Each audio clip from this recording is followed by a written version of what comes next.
Is it working yet? Right, it's working. We're up and running.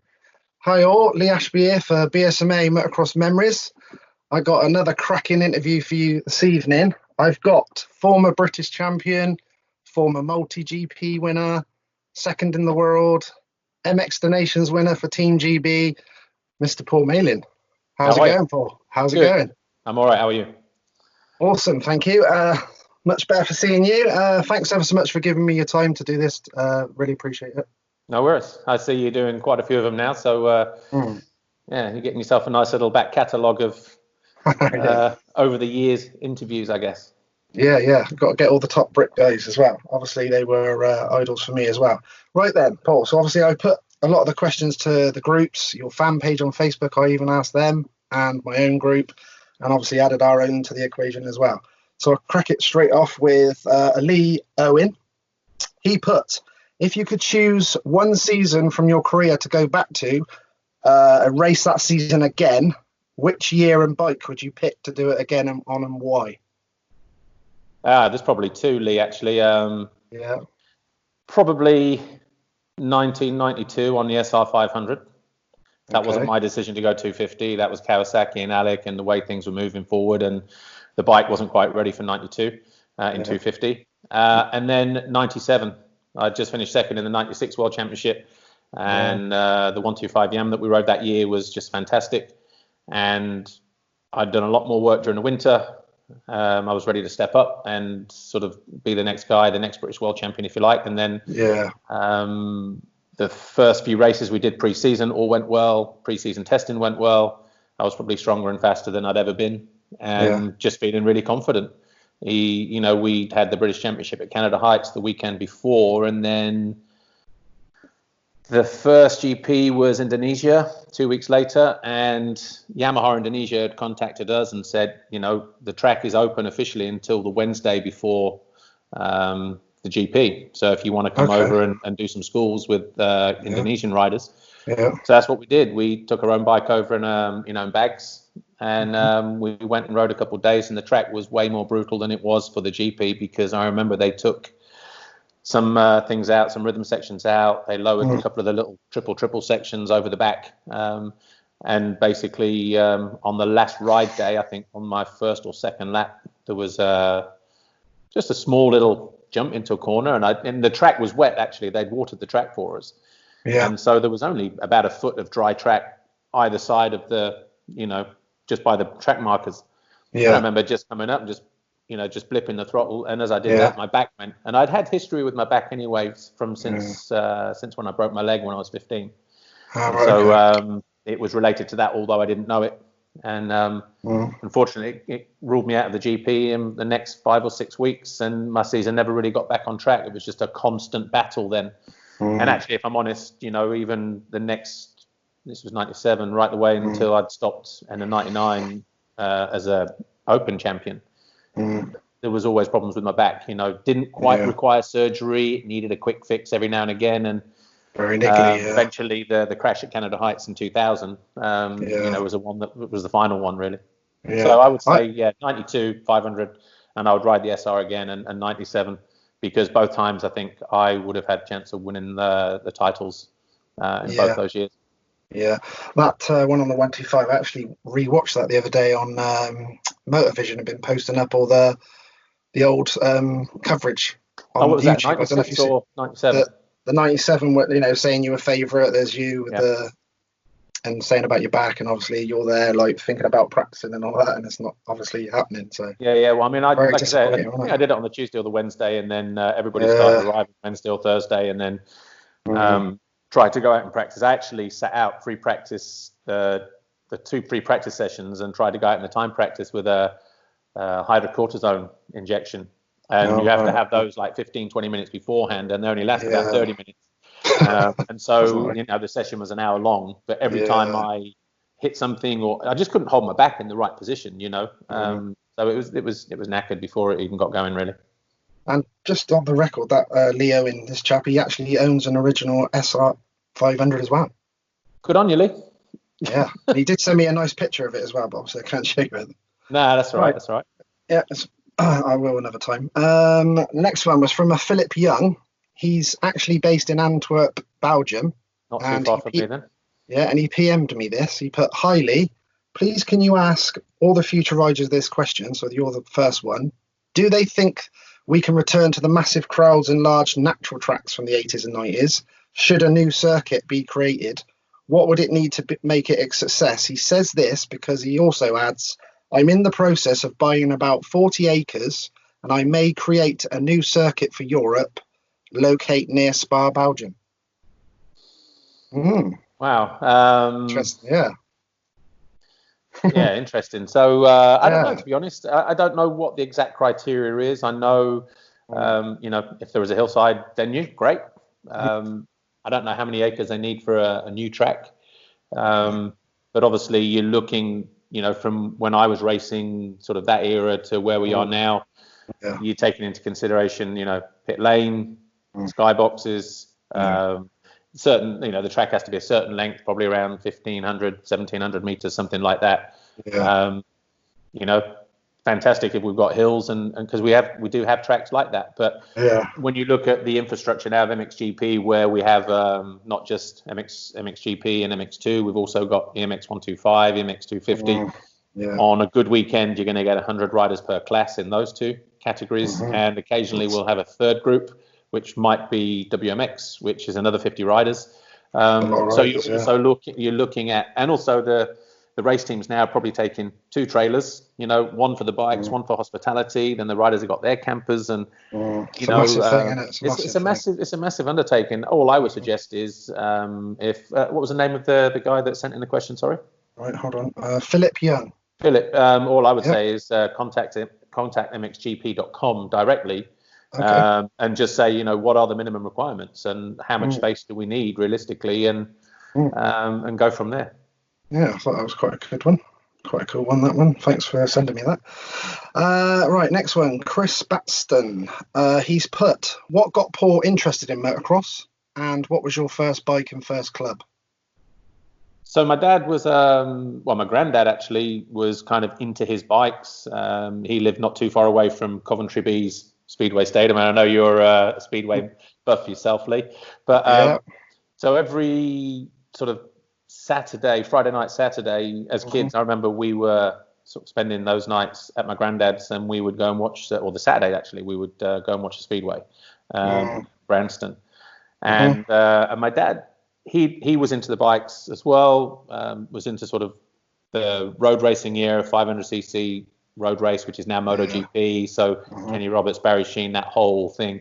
He was into Formula One, James Hunt, that whole era. And, fortunately, I was able to grow up in that era, if you like. And my dad was an amateur Speedway rider. I don't think he ever raced professionally, but there were times, I think, at the end of some of the races where you could just go and do some laps, that's right, at the end of the night. True, And so that was it. He was more interested in building his business. He was doing an engineering degree and things like that. So he had himself a Speedway bike and he would ride, but work came first. And then he got my older brother, or he built my older brother a bike, actually, a 50cc, might have been a Italjet. That's what I started on, And, going to local races, apparently, sort of 3 years old, I'm bumming around making motorbike noises and things like that. So Christmas Day, I got a little Italjet 50cc automatic, and rode it round our little sort of, I don't know how big the garden was, but it was probably 20 feet by 20 feet. It wasn't big at all, but we had a tree in the corner, and I had an Action Man tank, and I would deprivate all day long just in the back garden, on this thing. And I had my first race on Boxing Day. So it was a Italjet 50cc. We used to call it a Bambino, but it was tiny thing, smaller than a Peewee, 50 now. But good time. Actually, I think we might have that race on Cine 8, silent movie, which we had converted to DVDs a few years ago. So, I've probably got it knocking around somewhere. In fact, I know where it is. Cool. But, I'll just let everyone know about that conversation that I said to you about, that your dad messaged me about saying, was I related to the Speedway riders? And I said, obviously, because he said he's seen the Ashbys, my dad, David, and my uncle Martin at Coventry. He also said to me in that message that he actually sort of had it in his mind that you and your brother were going to go down the Speedway route. That's what he had in his mind originally. Yeah, we were. I mean, if you check the grass track records from sort of 78, 79, 80, I think I won 3 cadet 50cc classes, national championships on Saturday, you know, on those grass tracks. I think they were a one weekend championship final, weren't they? You did your qualifiers and things like that. And so, and there were actually times when we used to ride on a Saturday grass track and then go and ride scrambles, as it was then, motocross now, on a Sunday. And sometimes we'd be at a 2-day race, and we'd be in between races going from one venue to the other if they were in close proximity. So it was like just mad dashing. But the only reason why we didn't go down the grass track through the rest of schoolboys and then into a potential speedway career was because Kawasaki, beginning of 81, end of 80, had sort of said, well, we've got this KX80 and we are gonna, we're gonna run a team. It's going to be Team Green Kawasaki, and we want you and your brother to be on the team. So there was myself, who was the youngest, David Thompson, who was from Strood. I said that right, didn't I? A lot of people say Strad. Strad, yes. And then there was my older brother, Darren, in the 100 class, and then we had Mark Bennett on 125, and Mark Faraday, who's now working at Bridgestone in the UK. He's one of the big guys there. So that was the first ever Team Green Kawasaki squad in 81. And because I asked your dad about your brother as well, and he said he was good as well. Because I said, was he any good? And he said, yeah, he was good until he got into girls, apparently. That's what he told me. Yeah, I mean, what it was, but he just he won a couple of championships when he was younger on 50s, and then maybe one when he was in the 80 class, and then it never really happened again after that. But he was always keen to race. So, but yeah, I got the genes maybe. I don't know. Just something quickly come into my mind was Simon Cross, the former Speedway pro rider. He actually commented on the Instagram and said, ask Paul if he remembers about grass track and me and stuff like that. Well, there was, I mean, again, you look down sort of, if you've got any old programs, I've got a bunch of them upstairs. Yeah, I've got loads of that, But the sort of that era, 78, 79, 80. Havelock was in there, the Step family were in there.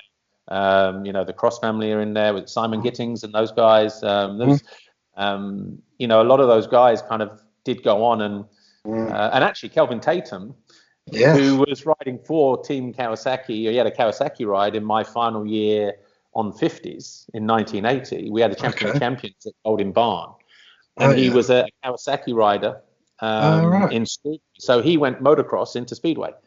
I knew he'd done it. Yeah, and I actually bumped into him. Still dabbles now, And I actually bumped into him at a fuel station, Leicester Forest East Services, northbound Leicester. Did you? I was still racing GPs at the time, and he was still racing, so it was before his punditry.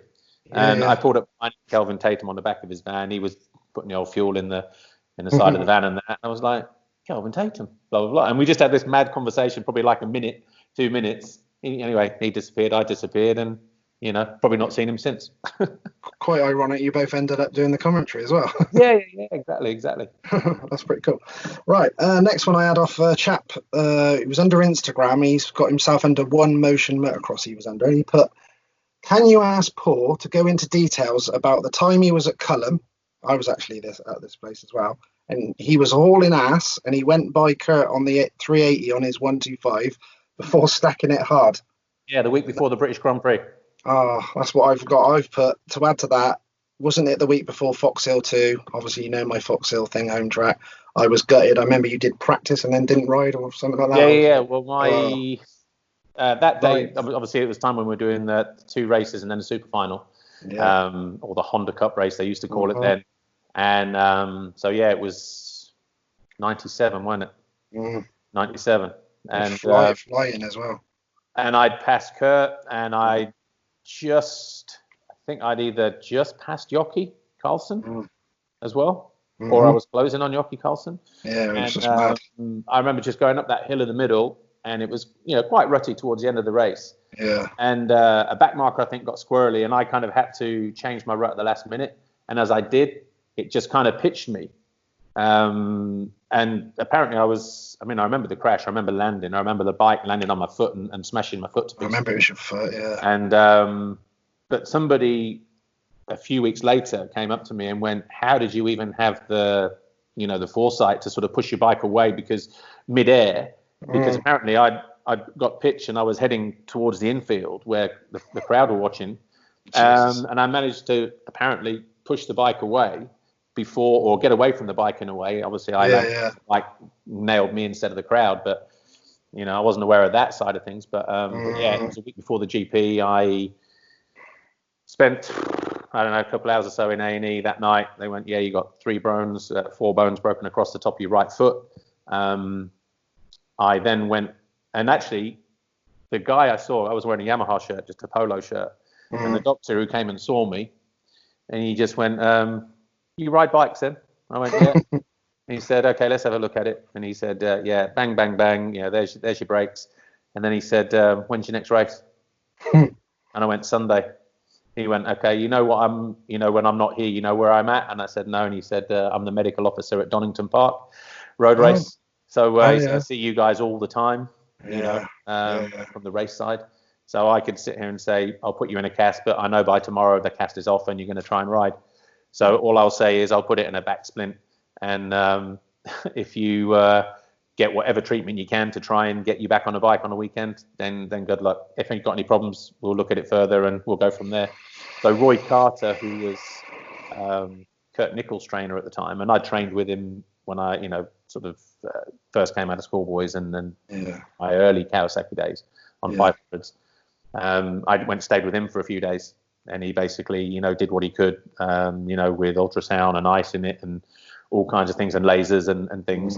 And he said, if you can't walk out of here on Friday, you're not going to be riding. So my foot was this big. I'd already spoken to City, my boot sponsor at the time. They'd sent me a larger boot because I was having to wear a support inside the boot as well and have it extra padded out. But then the problem that I had was on Saturday, because back then the jumps were pretty lethal. There were sharp downsides. You had to be absolutely inch perfect. And on some of the landings, if I was short, that impact through the foot peg and through the foot, it was like hot shooting pains through my foot, even with an injection. And the nature of the ground there, hard and chalky and slick and off cambers, you just lose that front when you don't expect it. The thing you want to do is put your dab, and then same things there. And it was just more out of safety than anything else. I was more of a liability to. I qualified, but not where I wanted to. But for 2 45-minute motos, then it wouldn't have been wise to have ridden around there or certainly start the race and then have an injection wear off and then be in a worse state, towards the end of the race and then have to do it again. It was just. And I think also then I don't think I was in a championship fight. Maybe if it was, let's say, 96 and I was in second fighting for the championship, I don't know, maybe there was another route to get through it. But, that's, I guess, the difference between when you sort of in a fight and maybe not. Yeah, I didn't even race both them weekends myself because it was local and I went to both. The Fox Hill thing, I was gutted about that. All right, next one. Stuart Kibble. He's put, ask Paul if he gets any nerves still at the 5-second board before the gate drops, and did he have any mad routines that he did while he was waiting on the line?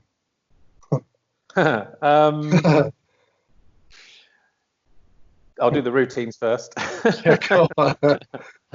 I didn't have any mad routines. No. Didn't really listen to music before. Obviously a lot of guys now listen, and they used to as well. With back then it was a personal stereo. yeah, exactly. Yeah, cassette tape. But no, I didn't listen to any music. I think the only thing, and I don't think it was I think I might have answered this on your, on the first chat that we did. There were no superstitions. Yeah. But there was just a routine I found myself. It was always left sock first, then right sock, left leg in first, left knee pad, left. You know what I mean? Little things like that.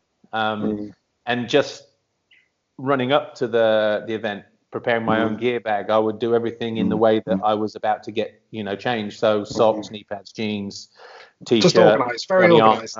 Top, body belt, helmet linings, gloves, goggles, and all the accessories and all that kind of stuff. So.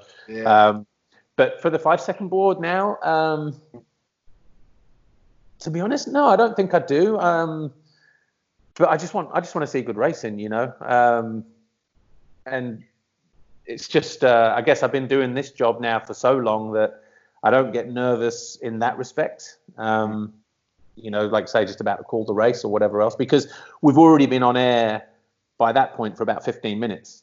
Yeah, so we've been, you know, I've been talking it up. You know, we've done our introduction, we've done our brief, done the team report, we've done the, you know, the track preview, and then we're previewing the riders as they go to the line and things like that. So it's kind of almost like a warm up. It's not like a rider. They've been out on their sighting lap, they come back, they get the 2-minute whistle, and then all of a sudden, right, now you're lining up and they're going through their motions. We all know what that feels like. No, I don't think I do, actually. Did you do any of the old, you know, the old arm things or any gloves on the old bars? I think back then, because obviously we didn't have the fuel injection bikes then. It was always,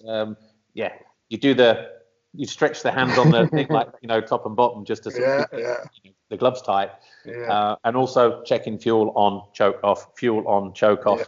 Yeah, you know, going in and out the gearbox, you know, sort of like because you wanted to start in first and 250s in second.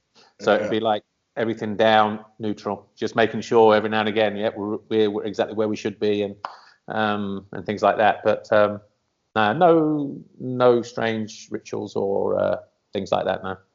Okay, cool. Richard Edwards sent me a question. He put, how was it to ride the perimeter frame SR500 Kawasaki, and have you ridden the Doc Wob bike yet? Haven't ridden the Doc Wob bike, and there were two versions of the perimeter frame. The first one in 1990, which David rode, and then but that, I think that was more, that was their first attempt actually. But for the 91 SR, they changed the chassis, the geometry, the engine fit a little bit better, the tank was a little bit, you know, fit a little bit better and things like that. They managed to get a bigger tank in there in a better way. And actually it turned a lot better. The engine was a lot smoother than I remember, because I rode David's at the end of the previous year, sort of, I don't know, 2/3 of the way through the season. We did a 3-day test with it at Ellsworth because I think there was, I don't know, just some issues with, you know, either the bike itself or whatever, and maybe it was like a second opinion thing or whatever. But you know, I just remember from riding it that first time, and at Ellsworth it wasn't a problem, but then I had to race it at Fox Hills, the final round of the championship in 1990, and that's where the shortcomings for me were sort of, you know, revealed themselves, where it was difficult to get into corners, and you know, it didn't handle as great. And obviously Ellsworth and Fox Hills, two completely different tracks. You know, so then when Alec Wright said to me at the end of 90, got yourself a factory ride next year, Ace, we're going to stick you on the old SR. And I was thinking, oh, right, great. But inside I was thinking, oh, not great, you know. But when we got it, I was pleasantly surprised with it, and actually probably the easiest 500 I ever rode. Well, it worked out well in the end, didn't it? Next one I got is from Miriam Davis. He put, hi, Paul. Do you remember being on Team Green with Stuart Coyle? And do you think he was good enough for a factory ride? You mean Stuart didn't get a factory ride? No, Stuart was good, actually. And Stuart Coyle was one of the guys that sort of helped me turn things around in, was it 89? 1990.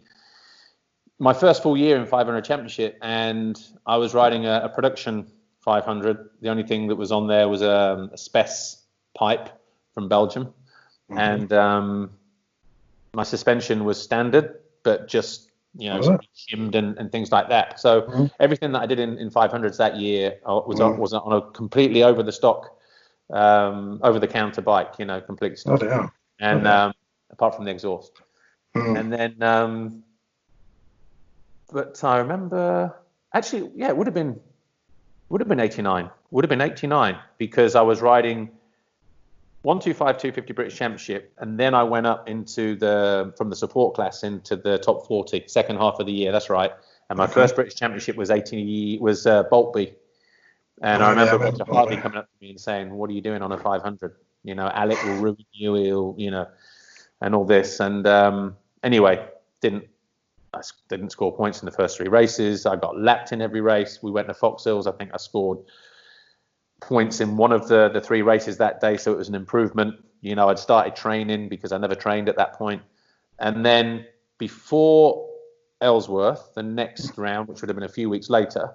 Yeah. And this was also around the time, similar time to the Ken Hall, so late summer, August time. Yeah. Alec, or maybe Kev Morris, my old mechanic, he just basically said, look, we're going to Stuart Coyle's place in Wales, Wilth Wales, for a week.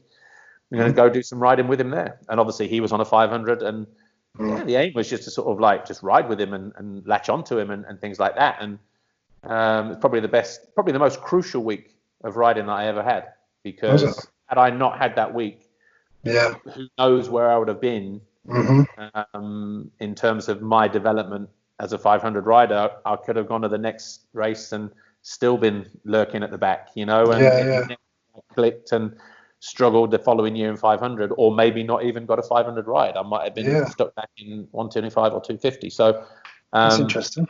Do remember going to Wales, and particularly Wilth Wales, to see the Coiler, and it was a good week. So I've got a lot to thank him for. So next time I see you, Stu, beers are on you. I did a nice written interview with him as well, so that was quite cool. I've had him on as well. Right, I've got one from Tommy Reeve. He put, ask him if he feels bad about Dobby's helmet from the 96 Donations. He said this in his interview. I know what he said about it. He said about it in the interview. Mouthpiece. Told us what happened. Mouthpiece. Yeah, and about they redid the design from that Troy Lee had done on it, with some signature on it from some of the guys in America had written their names on and little messages for him on it. And they redid that apparently as well as took the mouthguard thing out as well. So they actually changed the design. The only thing I remember, this was 96, so it would have been Jerez nation, Spain. Yeah.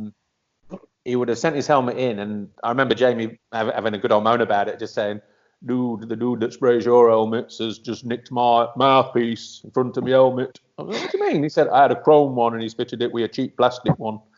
And I thought maybe it was a chrome one and stripped the paint and redid it. I don't know. But that was the only thing I remember him having a bit of a moan at, was Yeah, he said that obviously that it was they needed it so that they could copy it for something to do yours or something. He needed to copy it or something like that apparently. No, because I wasn't wearing. He was wearing showy helmets then, I think. Jamie, maybe. And what was I wearing? I was wearing Bell. I don't believe Jamie was wearing a Bell then. I don't think he was either. I think he did when he went first there with Spitfire. You know, when he was with Mitch. But apparently they actually changed. They did something, did something completely on the helmet and everything. Oh, I don't know. Yeah, and he'd had these special personal messages from Troy Lee and a few other guys in America that he'd been with, and they done and sprayed all this into this helmet. And obviously the helmet guy had changed all this, you know, so he said he was gutted. I don't know. I had no input into the design. I don't think we ever have actually. You know, right from the very first sort of motocross nations that I was involved in, which would have been Sweden in 1990. And Miles Carter then was the guy who sprayed the helmets, ex-schoolboy racer, and turned his hand to spraying helmets, and then, you know, trucks and Harleys and things like that. And the only thing that he asked us before that race was, what would you like on the top? Because, you know, we're supposed to have British racing green throughout. He said, not happening, not me. We'll put some colour, we'll put some flair, we'll put some flag in there, and it was the kind of time when everyone was having their caricature type thing on the helmet as well. So I think Rob had a shark with teeth because his nickname was the Fish. Fish with a bit more bite, basically. Jamie had the British Bulldog with a Churchill kind of bowler hat, the monocle, and the vest, the Union Jack flag. And I had Eddie from the Trooper Iron Maiden sleeve. Yeah, and, so that was pretty cool. And actually, the band signed it about a month later. Did they? Yeah, well, that was pretty cool as well. Then different story. Yeah. Talking about signing, this next one, James Stenner put, ask him if I send him my donation shirt, will he sign it as the original signatures are fading? And the same for Thorpe and Heron and Nichols. I'm talking to Kurt later.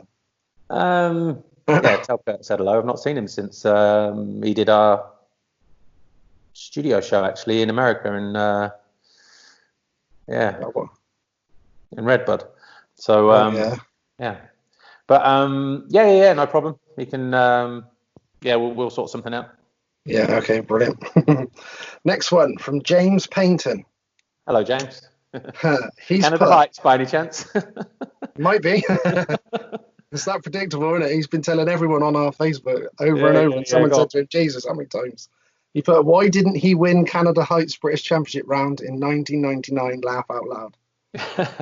Because James was the better man. Oh, no. Oh, no, God. he, actually, the funny thing there was going into that, it was the first race of the year, Canada Heights, 1999 British Championship, open class.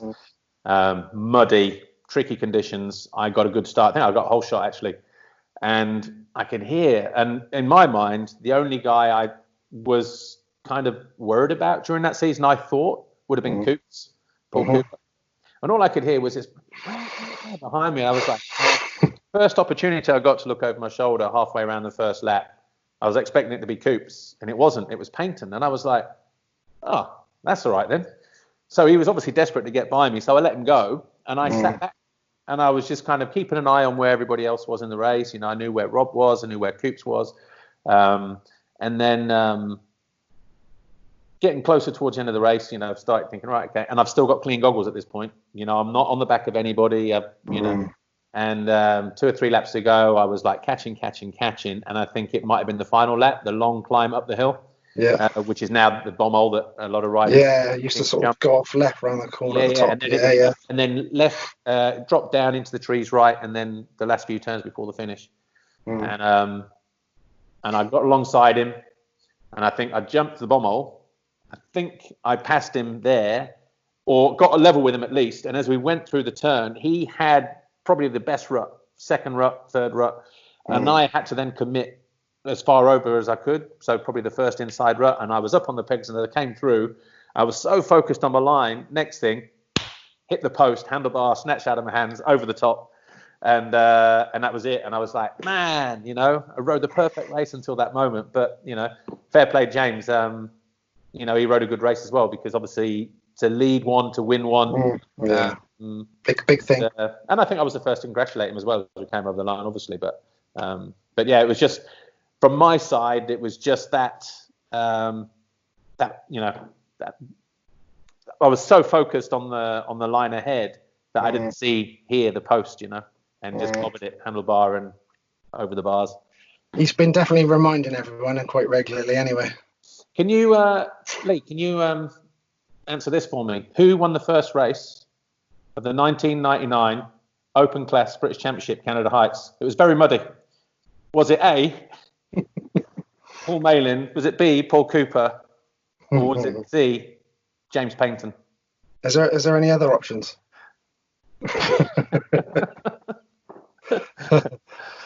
Apparently it was James Paynton.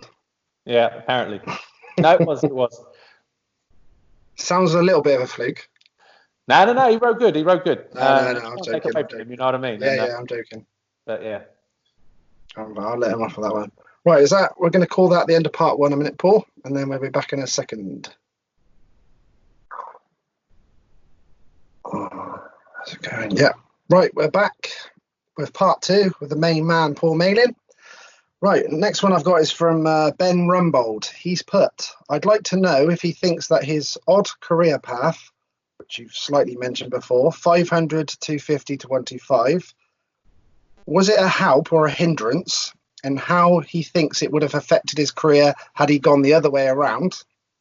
Oh, and thank him from me for one of my most vivid memories, 1990, Namur GP, age 12, him and Thorpe coming past the chalet first and second. Cheers. Yeah. Yeah, he was too young to have a beer then, eh? Yeah, apparently. No, to be honest, I think it was just how it worked out. You know, it wasn't planned that way. 89 was I was still in school, so I was riding 125, 250 British Championship, and I was riding 250 in the support class championship. And how it worked then was first 4 rounds of the support class. Yeah. I think the first round, if you won it, you could go up into the main class immediately.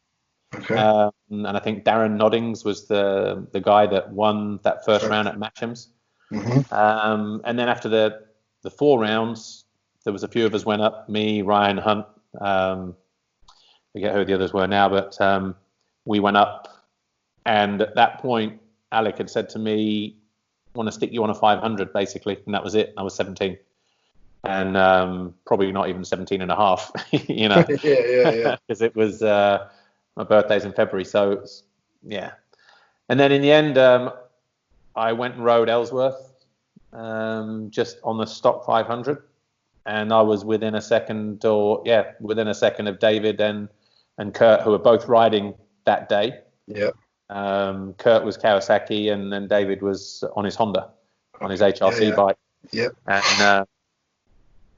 And so obviously everybody was just like beaming, you know. They were just on a stocker around Ellsworth and throwing the thing around like it was a 250 or whatever. And so that was it. Alec just said, "Right, well, British Championship round, then you're on a 500 ace."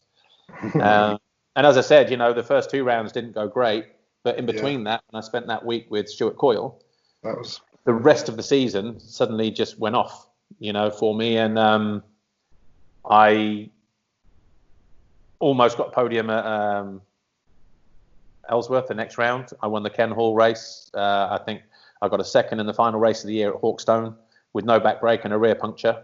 That was the day that Rob and Dave crashed down the hill. But everybody else was still there, you know. So and I was closing in on Kurt as well. But then I think the end of the year we had the under-19 Nations thing. Cooper I remember that. The Bears race, and I won both races. The same format as the Nations, but for under-19s. And I won both races. You know, so I won it outright. So I couldn't go back the following year. GB won with me, Jamie, and Mark Eastwood. And so all of a sudden it was like, okay, well, you're going 500 next year. That's it. Because that's what Kawasaki did as well. You know, Kawasaki were a 500cc team. You know, riding for Alec, which was Kawasaki Europe. It wasn't just Kawasaki UK. And so their budget was to go GPs. And so that was it. And so I did 3 years as a pro with them, 90, 91, 92. And then that didn't end great. So it was Yamaha then for the next 7 years. 250 then, because that's where they were going, you know. And after the Nations in 94, I'd already said actually before then, if I get sort of top 5, because I knew what my speed was like.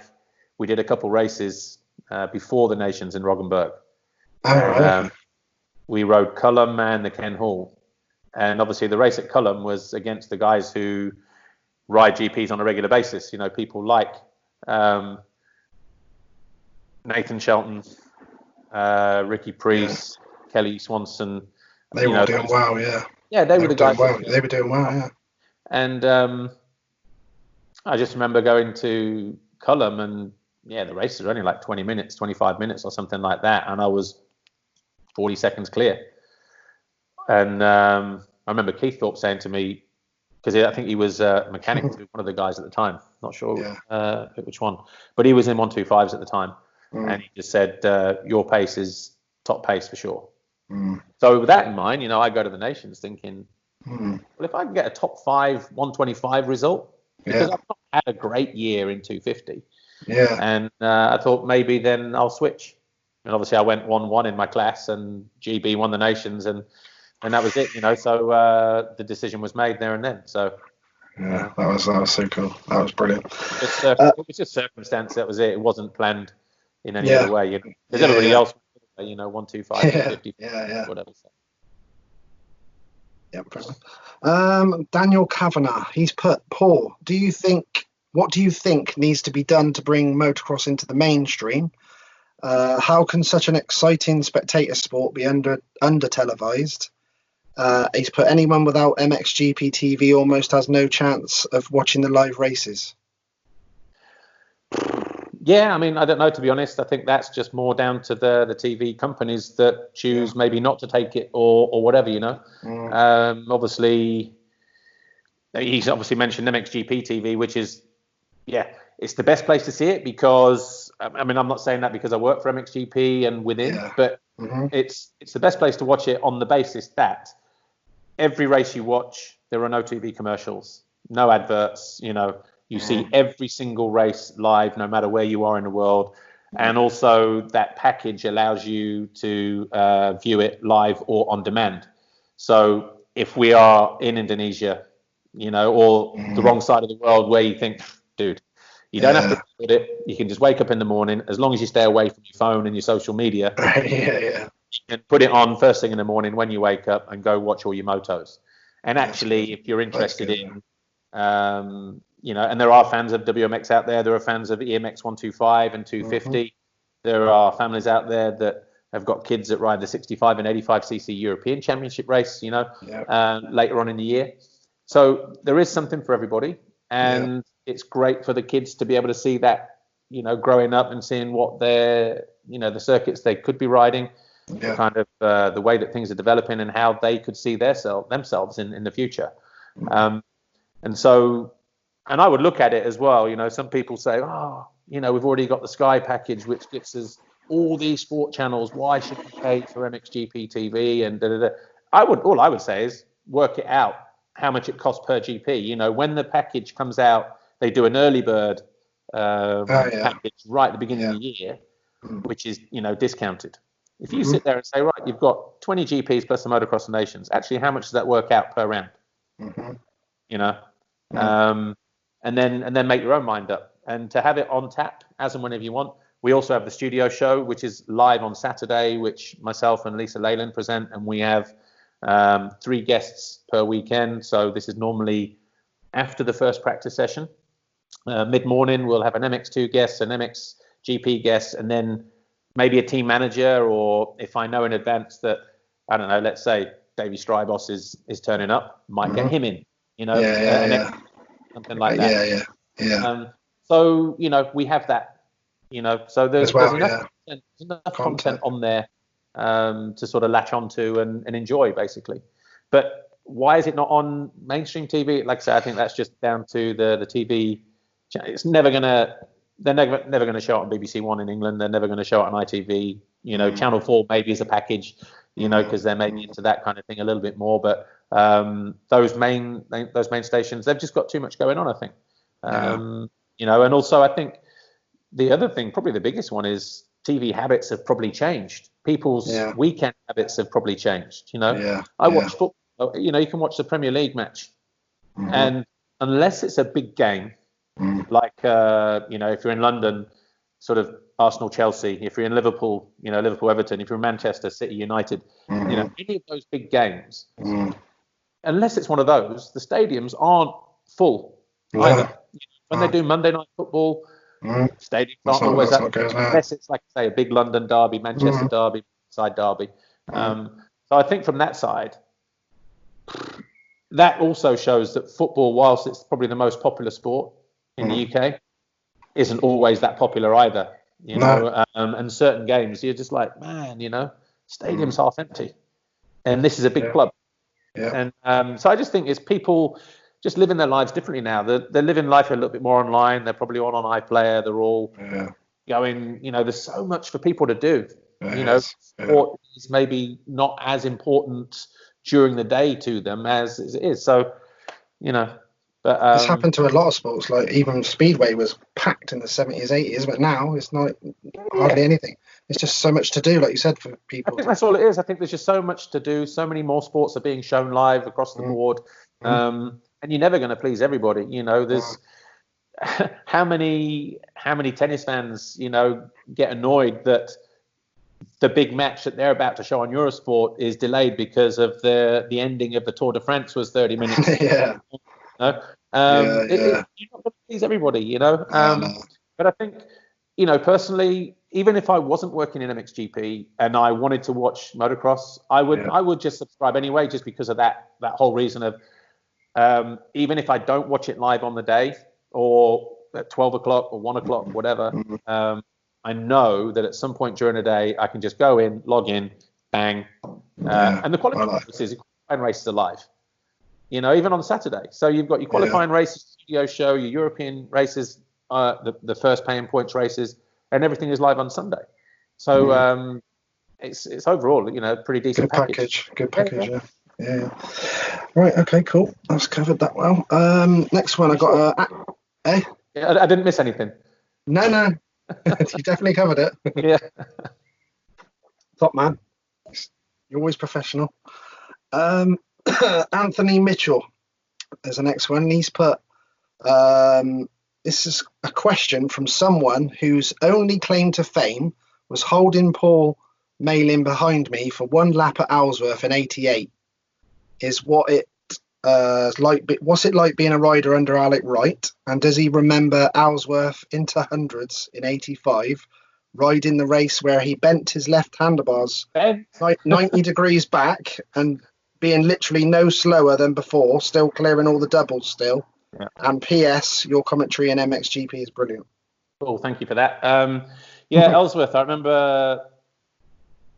Ellsworth was probably one of the best circuits in the country, to be fair. My personal favourite was Nantwich in Cheshire, just because of the hilly terrain and everything else. But Ellsworth, a very, very, very close second. And actually, I was, 85 on my Big Wheel 85. I was jumping the double in the middle where a lot of the 125, 250 championship guys weren't. Found a sneaky little line on the right-hand side after the bank turn, hit it over on the right side and was getting over it. But then also that day, I remember, because you could practice at Ellsworth, I think about 2 weeks before, they'd close the track so that they could start preparing it for the British Championship. Yeah. And so start straight, first turn, back on yourself, second turn, you came out, the turn, drop, and they used to have 4 kind of whoops there. And when we were there riding in the week, you'd go double. But when we got there for the Elf National, they'd taken the middle 2 out. And I remember just looking at that when I did track walk on Friday, going, double in that. And with the Cambridge Club, because I used to ride with the Cambridge Club, they used to, sort of always have this thing of one, the class before you for practice, they would, obviously they didn't let everybody out like they do now, sort of at the end of pit lane. You'd all line up, and then the starter would go, right, do that practice. You go either one-on-one or 1-1, and you'd be like, man, I've got the wrong end. I've done that a few times. And so I remember sitting watching the 65s and the 85s, and then the inter whatever juniors, inter-80s, and so they were like that. So I was like, right, I need to be down this end, because they'd gone that group, then this group. So I sat down there, and I think there was me, Jamie, and Jamie Dobb and Jamie Ferguson. Yeah. And literally, first lap of practice, I think we were all in a line. First, and all the 125 kids were stood up on the jump, seniors and 125 expert guys. We dropped in, and I just went, because I went like that. Jamie followed, and Fergie followed. It was like 1, 2, 3, all 3 of us doubled this thing first lap. And didn't even think anything of it, and 125 riders are thinking, man, now we've got to jump that. But no, they were good times. But coming up through what they used to call Suzuki Rise, so the penultimate corner and up through the trees into the final corner, they'd watered it. And you don't water Ellsworth, middle of the race or between races. And it was just getting a little bit broken up, the ground was, and I just remember the back came around on me and it went. And then obviously it was sliding, and then it high-sided. And I picked my bike up, and I literally was 90 degrees like that, throttle side down. And I just picked it up and just carried on. And so that was going into the final turn before the finish, then onto the start straight. So 4 corners later, I'm hitting that double, straight over, handlebars down here. That's brilliant. Yeah, it was a good track. Actually, I spent a lot of time there with one of your other guests, actually, Rob Herring. Riding with him 1 year. They had over the backside what they used to call the yo-yos. So you got the jump in the corner, like the pyramid jump coming out of the left, that went straight through the middle into a right, and then it was right, tight left, tight right, and then you had these downhill rollers. Yeah. And he was there on a 250 one day, and we were practicing there. And at the end of the day, we just had about half an hour to ourselves. And he was jumping all 4 backwards. So he came out the opposite direction, railed the turn, and off the last one, and landed up onto the plateau. You had to drop the rope, you know, to get some runoff. And he was like, "You going to try it?" Because I'd been with Robbie when I was 11 in South Africa, stayed with him for a month. So all back doubles and tabletops and things like that. Yeah, you were all into that, yeah. To learn that. So if he said to me, "If you come out of there and nail it like fourth gear on a 125, you'll do it." I was like, "Okay." And he said, "Oh, you can follow me over it." So he was on a 250. I followed him on 125, and obviously he wasn't shutting off, so I wasn't shutting off. But you know, both of us up on his back. I was like, "Dude, check that out." That was mint. You know, there was a few things like that you know, we'd ridden there, I'd seen him do, and I picked up at, you know, when I was a kid. So it was nice. That was cool as well. Like you said, you did that double and all the older guys were watching, because it's normally the other way around. All the young kids are out seeing what the older ones are going to do on such. Yeah, but I also think that just showed the level that we were at as schoolboys. Yeah. You know, on big wheeled 85s, you know. Yeah, right on it. Right, I've got one from Jamie Dobb. Oh, really? He's put, well, it looks like a few, or it's two. But he's put, I said, "Do you want to ask Paul a question?" I messaged him and he put, "Not sure he would want to answer one." Depends. Is that 1980, the first one? Champion? No. He's put, have you ever peed on sauna coals? And if so, what happened? Yes, I have. Nothing. Next question. Yeah. He's put a 2-hour traffic jam on Autobahn after a German bike show. There was a ambulance / recovery truck comes up to collect injured drivers, and Paul jumps in behind and goes right to the front and misses it. And we made our flights home. It was Ferry's home. There was me, Jamie, and Paul Edmondson. In Edmondson's, yeah. So in Eddie's mum or dad's 3 Series Beamer, and the show was in Cologne, Germany. So we drove over there. We're obviously doing our own deals, and we were there for 2 or 3 days. And obviously we left, and the traffic was rush hour traffic. And yeah, we did, or I did, just latched on behind the recovery truck down the outside of the Autobahn, and then the thing was starting to slow up, snuck in, got around the incident, and then gassed it home. Yeah, I forgot about that. That's a good one. That's a funny one. Right, next one. I've got Derek Phillips. He's put, was there a bike or team during your career that you never raced but you wish you did? Is there a team? You know what? Not sure, actually. Not sure. There was a guy at HRC, a guy called Walter Fleck, who he obviously had Steve Whitelock, and then you had Walter Fleck sort of in the last years before HRC stopped their program. So I'd have been in 500s probably 90, might have been 90, maybe 91, I'm not sure, maybe 90. And he'd sort of said to me, just passing through the paddock, that they were keen to do something maybe. You know, I think it might have been 91. Anyway, 90 or 91. So there was obviously an opportunity there potentially that never went no further than that. So I can't really say. And then there was, after the Motocross of Nations in 94, Mike Carter from Husqvarna UK called me. I think we flew back on the Monday afternoon he called me and said, and we've got a British Championship at Ellsworth, at Nantwich on the Sunday, which actually was cancelled. They cancelled it on the Friday because of the weather. Okay. But got back on the Monday. I'd got a voicemail from Mike Carter saying, "Can you get down to mine? I want you to test the Husqvarnas, factory Husqvarnas." So I called Yamaha the next morning and just said, "Look, based on what's happened on the weekend, you know, I've just won 2 races in the Motocross of Nations. Husqvarna are keen. They want me to go to Italy and test the bike." And I hadn't got a contract for the following year at that point. So Yamaha's boss, Andy Smith, just said, "Well, are you going with a view to sign, or are you just being nosy and you just want to ride it?" I went, "Well, I don't know. It depends how good it is." And he just went, "Oh, right. Okay. Well, go. Thanks for the heads up. Just in case anybody knows, anybody sees you, you know." So then that was it. So I got down to Mike Carter's place Tuesday night, midnight. We flew out Wednesday morning. I think we rode Wednesday afternoon, Thursday morning, and then flew back. And then I was, back home midnight Friday morning. Not the best preparation for the next championship race, but but that got cancelled. Excuse me 1 second. No problem. So anyway, I rode the bike, and whilst it was a very good bike, it just didn't seem at the time like it was quite ready. It was a bit way off, from what I was riding.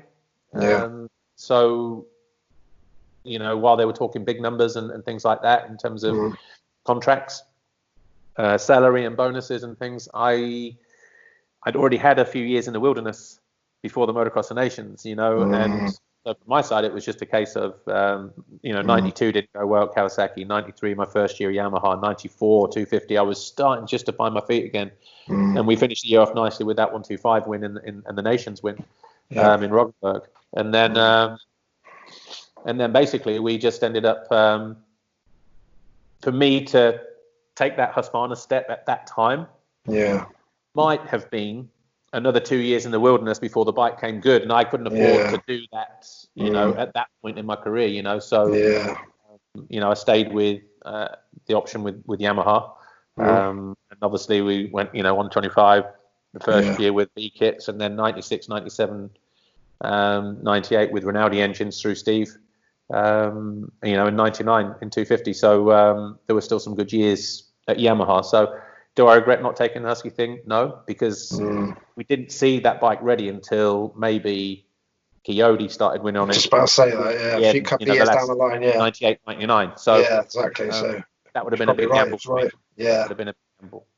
Yeah, I think that was probably the good one. Good decision at the time. Next chap I got caught, I haven't got his second name. Kawasaki. He's called himself Matt. Kawasaki Matt. Okay, that's a bit of a mouthful. I would like to know about the frames in the magazine test. It said they were handmade, not reworked 250 frames. Also curious what the differences were between the 90 and 91 frames. Also curious about how many KX500 SRs were made, as I've spoken to two different people that claim to have the original, and then there is the Doc Wob one as pictured. Can I see myself building one soon as well? 1990, there were probably three, because I would have thought David would have had two race bikes and a practice bike.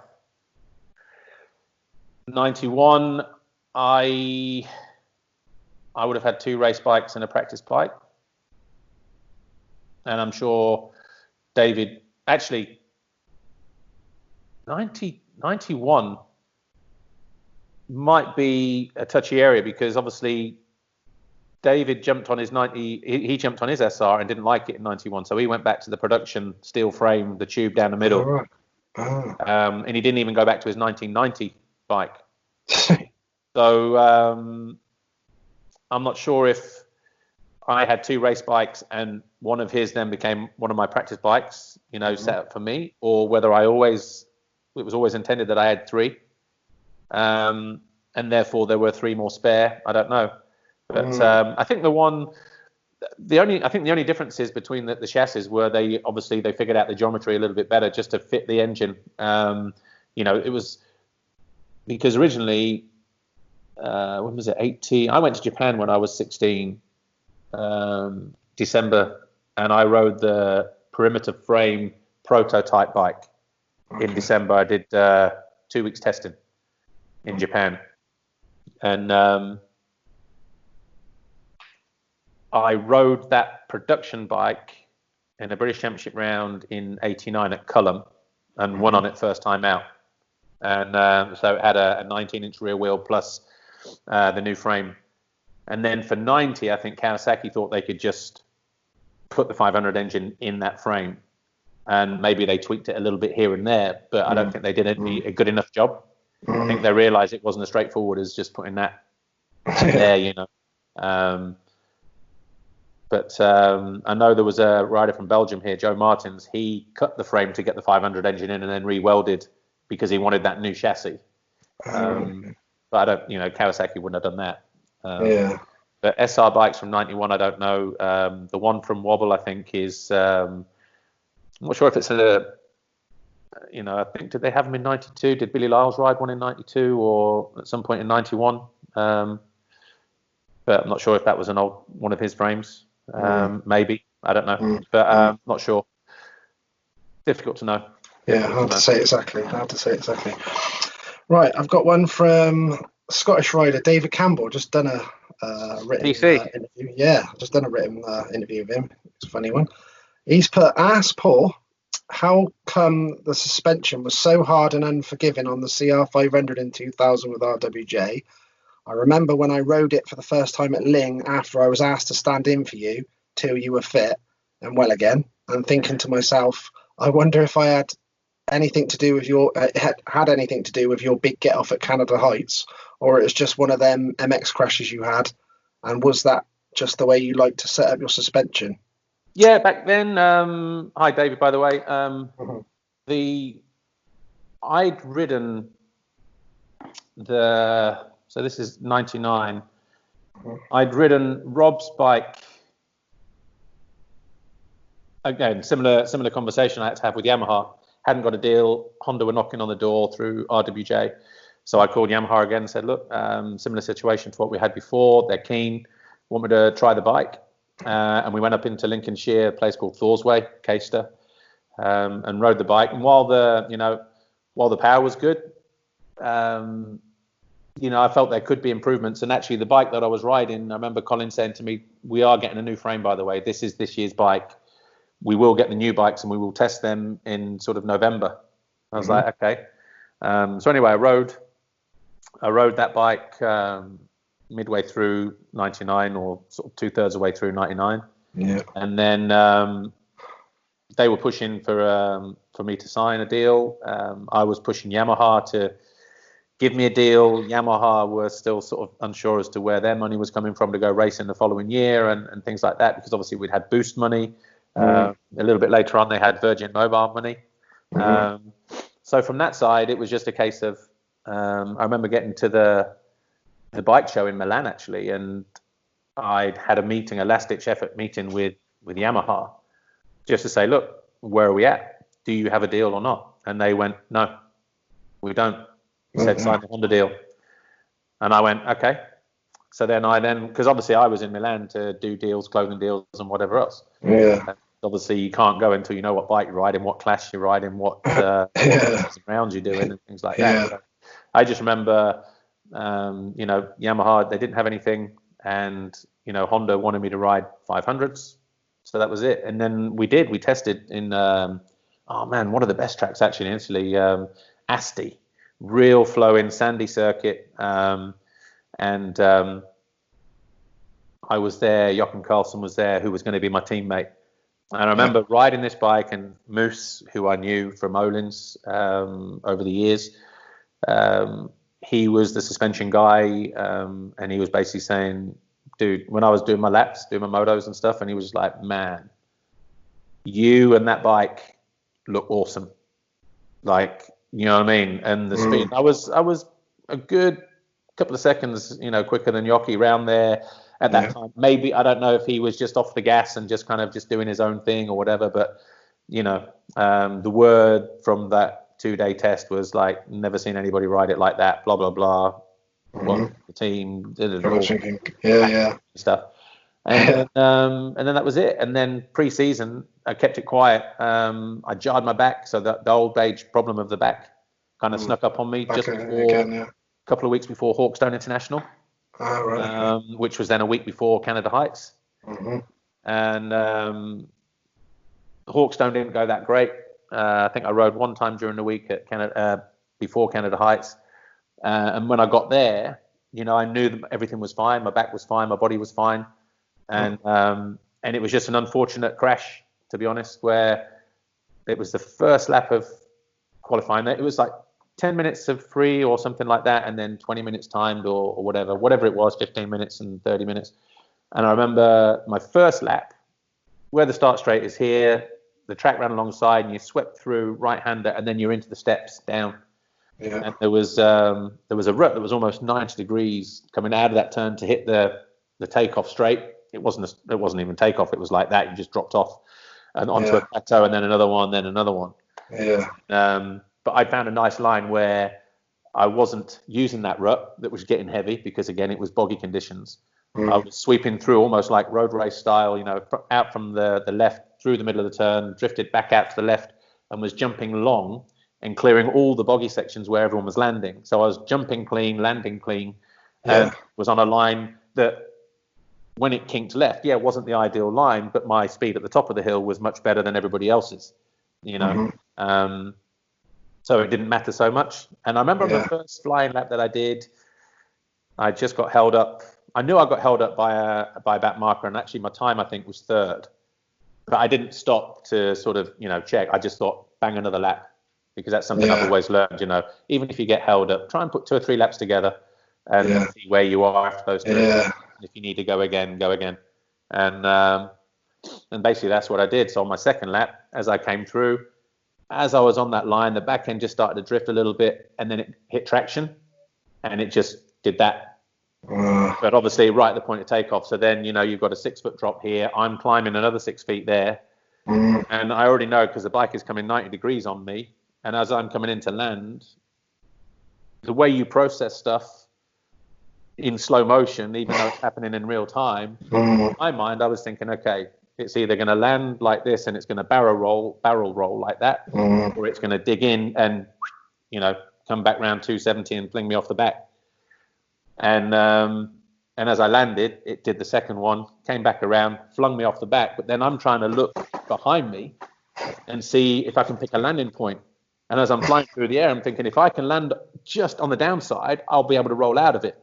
About a metre short, and I landed right in the small of my back, did one roll, and that was it. And as soon as I landed, I knew I was done, because the pain in my back, the pain in my neck, the pain in my shoulders, everything else, all inside my groin, where I got tossed off the bike as well.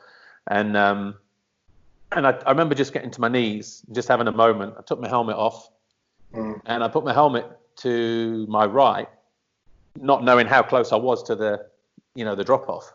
My helmet rolled away. Then the first aid chick came along, and she was like, "Oh, you've had an accident. You've been thrown off your motorcycle. Your helmet's fallen off in the crash." Oh no! And I just looked at her. I went,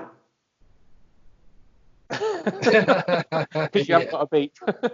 Yeah, exactly. Yeah. I went, "My helmet didn't fall off. I put it there. It's rolled away." And I was just mad. I was like, "Please get out of the way. You're talking." You know what I mean? And basically that was it. So I got up. There was no way I was leaving the track on a stretcher. Not a chance. And I went. I had treatment between then and the first race. And I remember the first race, I was just in so much pain. And then the second race, I'd got a good start, and I was running with, I think there was Croc was up there, Coops was maybe up there, maybe Robbie, I don't know. And there was where the old start was, top of the hill, right, down into the trade area, left, right, and then you got the step down in the middle. I was just, as I was coming into that and hitting those braking bumps just on the run onto the face of the jump, my back went completely. It was like somebody just shoved a knife in my back. And I couldn't move, and I was committed to the jump. I couldn't get it. I couldn't move my leg quick enough on the bike because I had no feeling in my right leg, so I couldn't hit the back brake. My body was locked, and I just literally almost ghost rode my. I was on it. I was just a passenger. Cleared the downside, and then eventually, it was just like, this is not going to work, And I came in the next lap. My body was already S-shaped because my body was in spasm. My disc was in the nerve root canal. My, nerves were on my discs, and it was just a mess. I couldn't bend over. I couldn't stand up straight. I was like the Elephant Man, Quasimodo, and all tied into one. The Hunchback. Just everything was like that, S-shaped. Yeah. I stayed. An old road race friend of mine, actually, Jamie Robinson from Huddersfield, home for. He had a really good sports physio guy up there, and I remember driving up on the Sunday night. And he was actually living with me in Derby, actually, Jamie, as a base, because he was, road race championships, a former GP rider. Yeah. And I called him and I just said, can you call Al just to sort of fit me in? I'm going to need to stay a few days up there. He was like, no stress. So I think I stayed with his parents for 4 or 5 days, came home for a weekend, then went and stayed with them again, and then flew out for the first GP in Broadford. But then Australia. think I arrived there eventually early hours of Thursday morning. Had a day just loosening up, went for a swim, got to the track Friday, did 10 minutes of practice on the Saturday. Back wasn't right, went straight back to what it was at Canada Heights. Saturday night, jumped on a plane. Sunday morning, I was back in Manchester Airport. So I was in Australia for 2 days. Jesus. And then obviously I went and saw the back guy that I've been seeing for years. And you need surgery now, so that was it. So, but long story short, David, no, I did like the suspension a bit harder, Brilliant. Right, we'll call that the end of part 2 then. Thank you, Paul. We're back in a minute. Recording. So I'm going. Yeah, right, we're back up and going. We're with the main man, Paul Malin. Right, these questions we got from the group and also my chap that helps me out in the behind the scenes, Vaughan Williams, another former BSMA champion as well. He's got some great questions he put together for me as well. So we'll get going with them. Paul, you were a member of the prestigious Team Green Kawasaki youth team. Can you explain this, what this actually entailed and how this support helped you ready for the professional career in motocross? Well, hi Vaughan. The first thing I'll say is, and I touched on it earlier, probably in part 1. A little bit, yeah. You know, I was on the first team, as you said, and it was also, that was a defining moment in terms of which way my career would go, whether it was grass track speedway or carrying on the motocross path. So, you know, from that side, that was very important. I remember there was the guy that ran the youth side back then was a guy called John Faraday. Now his kid Mark, who is now Bridgestone, I mentioned him as well. Yeah, he was kind of running the youth side of things. He would go to all the youth races because he was a parent of Mark. Alec knew him very well. Yeah. And he just said, look, you're running it, you're in charge of it, and blah, blah, blah. And I think my dad must have signed a letter of intent just that came at some point during the 1980 season, which was my final year on 50s. And that was it. I just remember my dad saying, oh, you guys are going to ride for Team Kawasaki next year. And I was like, cool. And that was it. And then the first day that we had was at a hotel in Stratford-on-Avon. If I drove through Stratford now, I know exactly where it is. It might have been called the Moat House. I don't know, but I remember running in along the river and then this big hotel on the left-hand side. We went there. We were in a conference room. So all the riders, so 5 of us, plus parents, so at least another 2, because I know both my parents were there. David Thompson's parents were both there, you know, maybe Mark Bennett's and whatever else. Plus Alec, plus John Faraday, and then and Pat, his wife, I think. And they told us basically how it was going to work. Said, look, welcome to Team Kawasaki, Team Green. This is what we ask of you. There was an A4 sort of folder with everything that Kawasaki do, Kawasaki Heavy Industries, you know, responsible for making trains, helicopter engines and jet skis and all, you know, whatever. Everything that they do, this huge industrial estate of Kawasaki in Japan. And basically, the long and the short of it was, we are going to give you, I think it was like maybe 3 bikes for the year. All the products are sport. There'll be a budget, you know, in terms of what you need. You've got a spares budget, which is everything that we use on the senior team. You'll get clothing, which this is how many sets you'll get. You're expected to wear, when we go to 2-day nationals, a brand new set every session. So back then would have been a practice, 3 races on the Saturday, practice and 3 races on the Sunday. So probably at least 7 sets of kit. Nice. And obviously even a 1-day race. Everybody, brand new set of kit every time we went out, as in, not brand new straight out the packet. But clean. And the biggest thing that Alex said was, you are responsible for doing your own kit, you know, because do your own gear bag, because you've got to learn not to be dependent on your parents, basically. You know, it's your gear bag. So I was 8 years old doing my own gear bag, you know, before every race. So that's where the whole socks, pads, the system got going. Yeah. We'd jet wash our boots off or hose our boots off, whatever. We had to polish them up, dubbing, you know, sort of keep them nice and loose, and the old leather boots in the time. So we would, you know, fully responsible for prepping everything, you know, taking apart our helmets, changing the linings, you know, rebuilding them, doing our own lenses, doing our own goggles, doing our own kit. And if you forgot anything when you got to the race and you forgot your helmet, it wasn't your parents' fault, it was your fault. So there was a huge amount of responsibility on us as kids, to start taking care of ourselves and being accountable for ourselves. And another thing they said was, win, lose or draw, you never discredit the bike. You never, speak badly of the bike. Even if the chain breaks and we can see the chain's broken, somebody says, what happened to the bike? Don't know. Even if they can obviously see the chain is broke. If it was we never had it actually. Very rarely. I don't think I ever had a bike seize on me when I was in, maybe when I was 14, ACU finals at Hatherton. I had 2 engines go. But I was a Mark Barnett engine from the US, 125.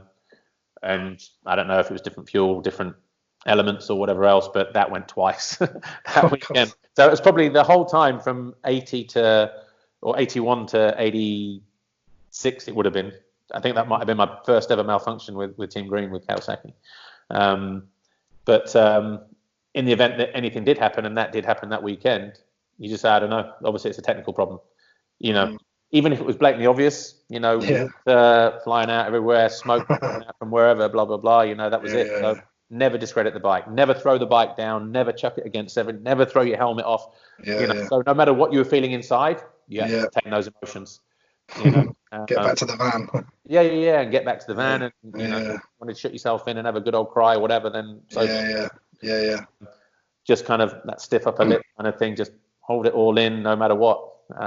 So that was massive. That was massive, because that also would have determined whether you had the right temperament going forward. You can win, but you don't like losing. And you're just going to lose your, if you're going to lose your shit, kind of. do that. Then some teams don't like that either. Tell you what, it's very successful throughout the years as well. Even when I raced, there was like Carl Nern, Stephen Sword coming through the Team Green. It was so good. It was so good. It was a great platform. Platform. And Honda actually did try it with, Honda Britain, because you had that thing with Jamie was Honda, I was Kawasaki. You had that Alec Wright, Bob McMillan thing at Honda UK. They were both Honda Europe, Kawasaki Europe, whatever.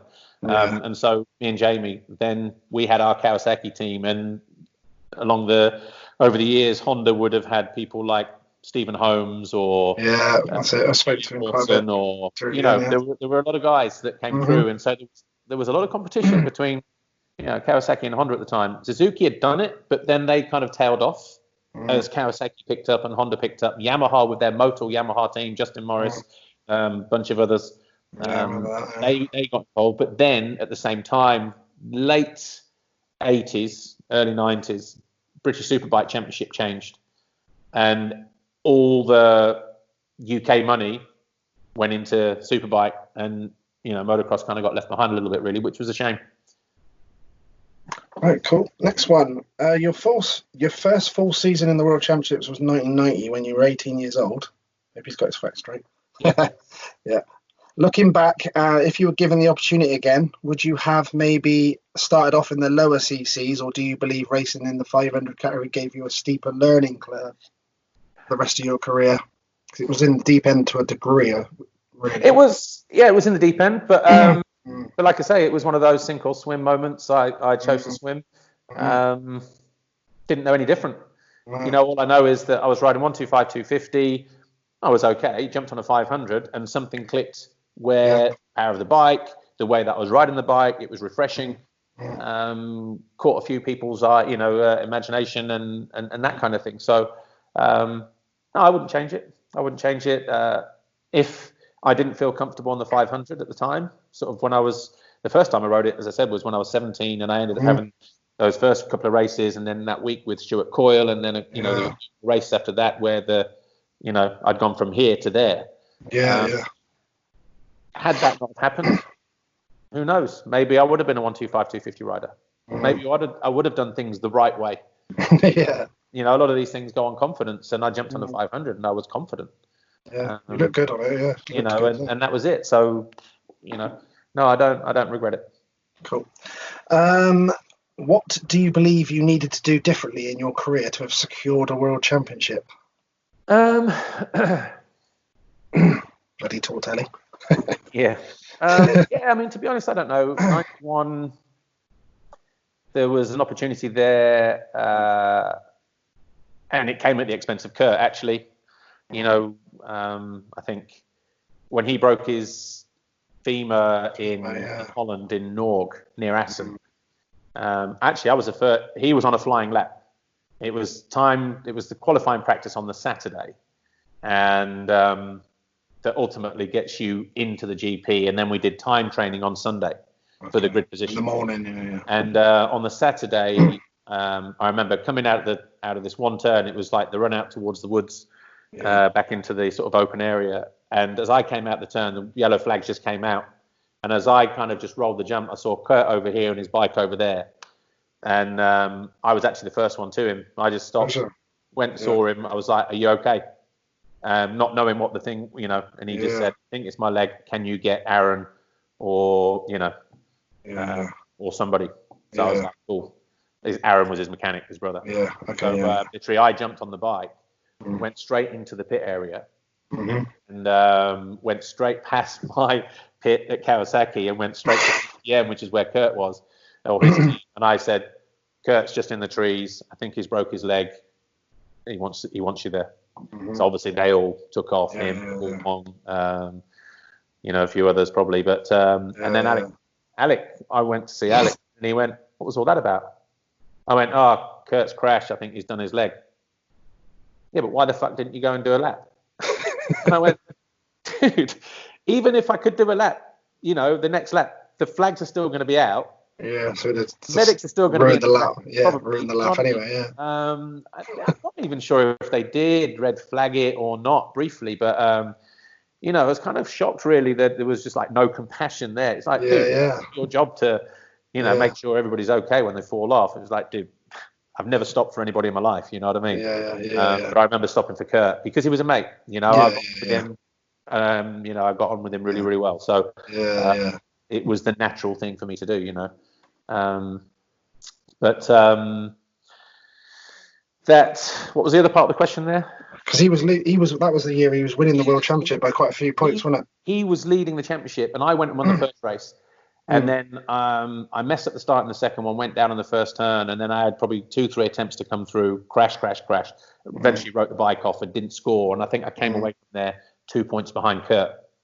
Then we had I think it was a 2-weekend break, and then we had another race, and so I had a weekend off, and then we got 1 weekend break, then a race in Belgium, and then the next GP in Italy. And I remember having sort of just a few days off, coming back, turning up at this track down south somewhere. It might have been Reading, might have been Andy Nichols' place, and they said, Kawasaki said, right, because Thorpe is having problems with his engines and his con rods and all that kind of stuff breaking, Kawasaki have come up with what we call a B cylinder. So we need you to ride it. I was like, okay. So I rode it and I went down the start straight, and it just felt like immediately like it was mellow, something wasn't working. I thought the power valve wasn't kicking in. I remember coming back to my mechanic and I said, the power valve working. It was just, seems to be working. I said, well, so I said, okay, I'll do a few laps. He went, how is it? I went, shit. I said, it's got no power compared to what we were on. Yeah, said, before, okay, let's try and stick it out today, you know. And anyway, came from there just going, not good. So then the next weekend was an international race in Belgium at Kester. And I remember Alex saying, well, you've got to ride it because you need to know in a race situation. Wasn't getting out the starts, couldn't come through the field. I was riding over myself, making mistakes. And, you know, and it was just going from bad to worse. So I said, when we left there, I said to Kev Morris, my mechanic, we need that 8-cylinder back in Italy next week. And he went, yep. And when he rolled up on the Friday, he had, you know, this look on his face. And I said, what's up? Oh, nothing, just you know, not a good journey, long journey, haven't slept well, blah, blah, blah. Just trying to make up excuses, you know. Couldn't tell me. And I went down the start straight, and it was an uphill start through a chicane and kept climbing, a bit like Faenza in Italy. And Sanatoglia was the race. And I remember doing a lap and coming in, and I went straight to Alec, and I went, basically, see you next Tuesday. and said, "Where is the B cylinder? The A cylinder?" And he went, "So we got, Ace. You got to ride it." And I went, "You don't want the World Championship then, do you?" Basically. And no starts, riding over myself. I think we went 6 motos, no points. And then they decided to, reintroduce that A cylinder to me, but I'd already dropped it down to 7. And then, ended up sort of, coming up short on a 3rd overall in the championship. Jackie Martins won the championship, but I should have, or maybe they won the championship actually. But that should have been a completely different season. Completely different season. But a bit of tampering here and there and whatever else. But that was it. I was the number 2 in the team, even though I was like the lead rider in points. If that would have been now, both of us would have had exactly the same opportunity, same equipment, same whatever. And if you want to run that cylinder and you want to run that cylinder, they're both had the options. Yeah, that's how it would be now. So maybe that one got away. For sure. Yeah. But anyway, that was it. And then obviously you mentioned Tortelli 96. I think I need him to raise my game to the level where it should have been again. He was just that little bit better than me over the year, obviously. And then, like I say, 97, I had those injuries at the beginning of the year, which that was probably great chance. After that, fighting with and managing my back for the last 3 years of 3 years, and obviously didn't even get started in 2000 after that crash. I don't know, difficult to say, but but there was a couple of years there really that 2 or 3 stand out that could have been different, or 2 certainly. Yeah, for sure. Okay, he's put, if you could pick a dream team motocross the nations team from any era to race for Team GB, who would you pick and why? Wowzers. Well, obviously I'd pick Roggenberg and I'd put me on the 125. I'd put Robbie on 250 and I'd put Kurt on 500. I had a feeling you was going to say that. You know what I mean? Because even Dobby said that. Because I just think we've had some good teams over the years. Some really good teams over the years. Even my first year, me, Jamie, and Rob in Vimmerby, Sweden. There's nothing to say that we couldn't have won that. 91 Valkenswaard, there's nothing to say we shouldn't have won that. The same 3 riders. It's just one of those races that you're relying on other things to go well for you, and actually I've probably been the reason why America won it on 2 occasions. I was leading the last race in Sweden in my First Nations and just jumped up over a brow of a hill, lost the front through a berm, and I think I don't know if I finished 4th or 5th in that race, but I know I had a nice little gap. But I know Puzar came by me. He probably went on to win the race. I know Dirk Gherkins from Belgium, he went by, and Jeff Stanton went by. And it was actually Stanton went by Gherkins out in the trees on the last lap, pretty much punted him, off the track. Secured America the win that day. That pass probably wouldn't have been enough had I have won the race, in 1990 maybe. And 91, again, me and Stanton, I was leading, I think, the first race. And just the tabletop main grandstand, which is now the finish line jump, then you go left, right, and then the finish line was there just by the start. Same thing, I was just caught off guard, back marker, and jumped into the corner, folded the front, Stanton went by, and I got like 3 seconds, 4 seconds on him at that point. Had I have won that race, that might have had an overall bearing. Because again, he needed to put in a last lap pass on a Dutch rider for America to win that day. Back to back. And both times I was in a leading position, and it was 1 for a win, 2 points for second, 3 for third. Least amount of points. But you know what? I don't care, because when we did win it in '94, we ended that streak. 13 years. 13 years. 27 years since the last victory from GB. The sad thing is that despite the riders that we've thrown at it in the past, and we've thrown some good riders and good teams at it, we've still not. We're getting close to 27 years again. It's mad, isn't it? We've had some race wins and stuff, but not podiums. And Natalie was sensational. That was cool. and Tommy's putting in some performances as well, to be class winner and things. So Jamie's put in, some good rides. Yeah. Is it Brazil? Yeah. Oh, did he beat Ricky Carmichael that day? Yeah, he did mention that. Apparently, he still winds him up about it. Can he beat him? Yeah. It's not a bad one to bring up, I suppose. No. I beat the GOAT. Yeah, I beat the GOAT, yeah. Right, next one I got. What does a usual race weekend look like for yourself at an MXGP event? Is working the other side of the camera just as involved as being a racer? So I need to be at the race on a Thursday. A GP weekend for me is 5 days, first of all. All right. You switch on the TV on a Sunday or Saturday to watch qualifying. Yeah. We've just arrived. No. Yeah. No. Friday, Thursday. Obviously I'm living in Belgium, so I can drive to Lommel, Valkenswaard. I'm 15 minutes from both of those. I'm in Germany 5.5 hours. Lockett, I can be 7 hours. So there's a few that I can drive to, no problem. Yeah. Obviously Matterley, it's 3 hours to the boat and then 2.5 hours from there probably. So, my home race is one of the furthest ones for me. But the races that we need to fly, we're normally on the first flight out. Normally get into wherever we need to be. Lunchtime-ish. I have a TV production meeting around 5:30 on Thursday afternoon. So that would be me, Lisa. You have a MXGP TV, so you have Behind the Gate, which is a 26-minute highlight package. Yeah. Our production meeting is based on that program. Okay. So we will have the producer in there, me, Lisa. We'll have our girl from marketing. We will have our press officer in there. We'll have our marketing communications manager in there. And then there's one of the guys who's involved with the podium, sort of ceremonies. Yeah. And a couple of our freestyle cameras, the ones that are bringing all the slow-mo action and things like that.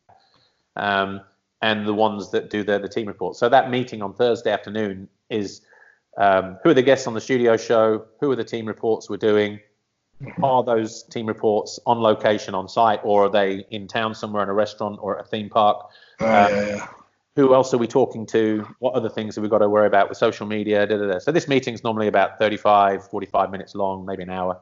And so that when they start on Friday, they know exactly where they're going right off the bat, to which team, when, where, whoever. For me, Friday is I'll do my track walk. If there are any track changes, I'll make notes because I will do what we call a script. For me, I just freestyle it because I'm at the track and, I know where we're going, but there might be TV stations around the world that aren't on site. In fact, all of them aren't on site. I'm the only person on site live. If we're in Italy, Italy might use our facility, for instance, or if we're in Germany, they might use it there as well. But I can pretty much say that we're the only live people on site. Eurosport will do it from a studio in London. Eurosport Holland will do it from a studio in Amsterdam, let's say. So for them, when they see the live and they've then got a script of the track. So basically it'll be start straight, 180, 100 meters, 180 right. The first jump is this. It's just a breakdown. So you've got the stats. So they've got what they need just to sort of follow the camera. First tabletop, it might be the Monster Energy tabletop, 25 meters into a left, split lane, whatever, blah, blah, blah, So I will have that done by Friday. But normally I'm just talking to riders and team managers, just keeping an eye on what's going on, any updates, any new things, any testing, how the injuries, what's the situation. And then obviously Saturday I get to the track probably around 7:30 on Saturday morning because the first practice is going pretty soon. And I only get one opportunity really to watch the free practice from the support classes. So 125, 250 European women, 85, 65, whatever it might be. Because then around 10:15, we do a studio show, which is live. So that overlaps one practice session into another practice session, and because I think the 125 and 250, I need to watch that because I might not have chance to see them again. And I'd I like to be prepared. I just want to see, when I see the riders lining up on the gate, I know that's that rider. And you don't get it if you miss the first practice and miss most of the second practice. Yeah. So I'm there probably 7:30 on a Saturday morning. We go through the whole day. We do the studio show. We do the qualifying races, and then maybe a race at the end of that. So we could be off air at 6. And then sometimes we'll record the GoPro lap for the online audience. That might be around about 7:30 in the evening.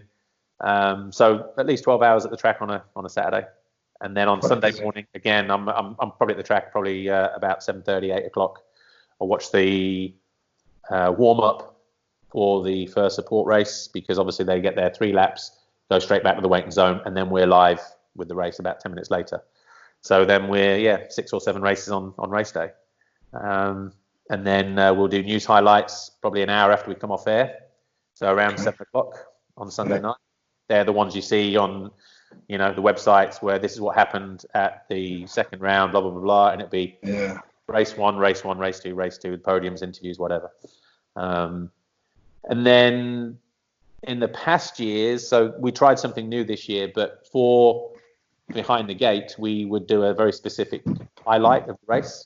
Yeah. That would be based on some of the live footage and some of the footage that our other cameras get, and from the GoPro cameras and things like that. And our edit team then will spend probably another 8 hours working through the night to get that ready. I then might go to the track at 2 o'clock in the morning and voice those races again for that program. So, there's been times where I've been at the track like 4 or 5 o'clock in the morning, Monday. But this year we've tried something different. Our producer has tried, let's maybe cut the live commentary in certain areas that still tell the story of whatever. And the first 2 rounds this year, we've managed to do that. So, so far that new system I think is working well. The live commentary from the thing, from the broadcast to drop into this highlight program. Have you been enjoying this role? I love it. I'm one of these people that if I don't enjoy doing something, I won't do it. Mm-hmm. And when I was, I would say 15, I was in America. I broke my leg. I broke my lower leg, left leg, tib fib, compound fracture. I was off the bike for 9 months. And during that time that I was still in plaster, I used to go to our local races, Cambridge races, and Rob Herring's previous mechanic, when he first came over, sort of 85, 86, when he was like first on the radar on his blue Stratos Kawasaki. Sean Brown was his mechanic, and Rob's dad always used to film everything, video camera, everything. And when Sean came over, he came over with a camera, and he would video stuff. And I think at this particular time, he wasn't working for Rob, and he was just staying with us, with our family in Leicestershire. And he would just video our local schoolboy races, my brother, my older brother racing, my younger brother, whatever. Mm-hmm. So then I would go down onto the start line. And how it was then, you'd be on the line as the other race ahead was, going round. And then as soon as the race was done, travelling marshals in, that race goes, Yeah. So while we're waiting for that, I'd be doing my own pre-grid interviews with my buddies on the line. Sean would be there with his camera. I'd have my crutches and I'd turn it upside down, and the rubber stopper on the end I'd use as a microphone. And I'd put on a spoof American voice, like the old sort of 80s VHS videos. But I would exaggerate it so much, here we are, Chippenham, England, and I'm with Jamie Ferguson, and I'd put the microphone under his helmet and just so Jamie, tell me about the track, he'd be like, yeah, man, track's good, man, whatever. And I'd go down the grid, talk to my buddies and just have all this pre-race interview stuff, So there was already an element of maybe going down that route. You like that sort of thing, yeah. And I've been fortunate enough to go to some BSB rounds and jump in the commentary booth and sort of see how it works between the headset before. This is when I was still racing, And, the one thing that people don't see or hear is obviously when you're live, let's say, so obviously now our second race is live in America. So on CBS Sports Network. And we will be directly linked to their production room. So we would be on site, let's say Belgian GP. I would have our crew. So live in 10 seconds, live in 5, 4, 3, 2, 1. Then you get that opening jingle. There might be a slight delay in the headset, but I can hear the American line going 3, 2, 1. We go live, And so we have our opening jingle, and then I don't know if you've noticed, but during the live, I will do the hello, the welcome. This is where we're at, the postcard scene, whatever. And then there will be certain points where you can just, I just break, like maybe just before we go to a team report with Lisa, for instance, on MXGP TV. Yeah. I might just go quiet for a few seconds, but I might round out that section, not handing over to her straight away, because I know that in my headset, I've got America talking to me saying, commercial break in 5, 4, 3, 2, 1, play commercial, back in 2:30, and if there is time then to introduce Lisa with the team report, then I'll do that. If not, I'll just let that play out naturally and whatever else. So when there's the 15-second board or the 5-second board, sometimes I'm there wanting to go, but I can't because America aren't back from the commercial break yet. And so you've just got to wait for them to come in and then we go, and they might have already just crossed the gate and, whatever. So there's a lot to it, Yeah, myself, maybe Jason Thomas, Fly Racing will be next to me, or Adam Wheeler. So you're having conversations, me talking, listening to them, asking the questions. We'll have an on-site producer saying, okay, we've got the interview now with the team report with this. So if you want to queue that up, yeah, great. And then at the same time, I might have America coming into my ear or going, we're going to or coming back from a commercial break. So there's 3-4 different conversations going on at one time. But you don't hear that. I'm just there, just chatting away because you just get used to all that white noise. Do you ever get nervous at all still when they do the whole, we're going to go live? Do you get any of that nerves? No, I don't actually. And I think that just comes from being prepared. Being prepared. I prepare all my own info, my own stats, my own everything else. I prepare for every eventuality in terms of, if there's a red flag situation, whatever else, you can't go, well, what do we do now then? Because if we're only on, let's say it's a first race and we're only on MXGP TV, where there are no commercial breaks, you've got to fill that 10 or 20 minutes of whatever else. So, there might be a little bit of talk back between me and the director or me and a producer saying, can we get, somebody to go here and check, or can we get somebody to go there and check, so I can mute and do whatever. But, you can request a replay of what happened up until that point or whatever, you know what I mean? So there's ways to, fill that time, but it's just how you manage that. They're probably the worst parts actually, is just kind of, well, how long is this break going to be for then? If we do have a stoppage, and also if I'm in there on my own. But when you struggle to speak about things like I do, then I love the details though. It's all about the details. It is, and it's just being prepared. Fail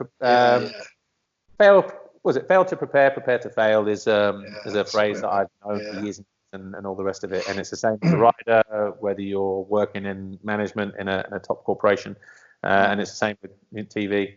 And I knew, I do get people say that they don't like, the way that, I comment, or the way that Ralph or Ricky, or the way that Jeff, or the way that Roger or Jack or whoever, you know what I mean? You're not going to please everybody. Everybody's got a style of commentary, and they've got and who prefers, one or the other or what. And all I would say is, if I could, if somebody messaged me and went, dude, your commentary is like absolute pants, I'd be like, cool, well, I'll see you at the French GP next week, and you can come in and see what we deal with in terms of whatever. And actually, I'll hit play and you can do all the talking. How's that? There's a lot involved in that. That's not being sort of a dick about it or anything like that. But I would also say, and this is the the favored is, you know, and I've had people do this before where they've, friends of mine have come up and gone, man, you know, some people have said this and this about you. And they've gone, we know how difficult that job is. And all they've said is, why don't you just like, okay, why don't you see how difficult it is, then turn your sound down and do your own commentary? You know, not just on the race, but the 15 minutes before the race, you know, when we start the program and then we get into the, you know, the team reports and the track and the qualifying highlights and all the rest of it. You know, I give it 2 minutes before you sit there and go, shit, man, I've already run out of stuff to say. Yes. You know what I mean? Yeah, you got to be able to do it. And it's how you deliver it, and you know, you've got to be careful what you say, how you say it, or just in delivery more than anything else. You know. Yeah. So yeah, but I love it. A lot involved. A lot involved. Yeah, there is a lot involved in that role. Next one he's put: with your role within MXGP and the countless years you were a successful professional racer, you've seen close hand some of the best racers of all time. If you were to pick a pound for pound top 3 of riders from the time you've been involved, who would they be and why?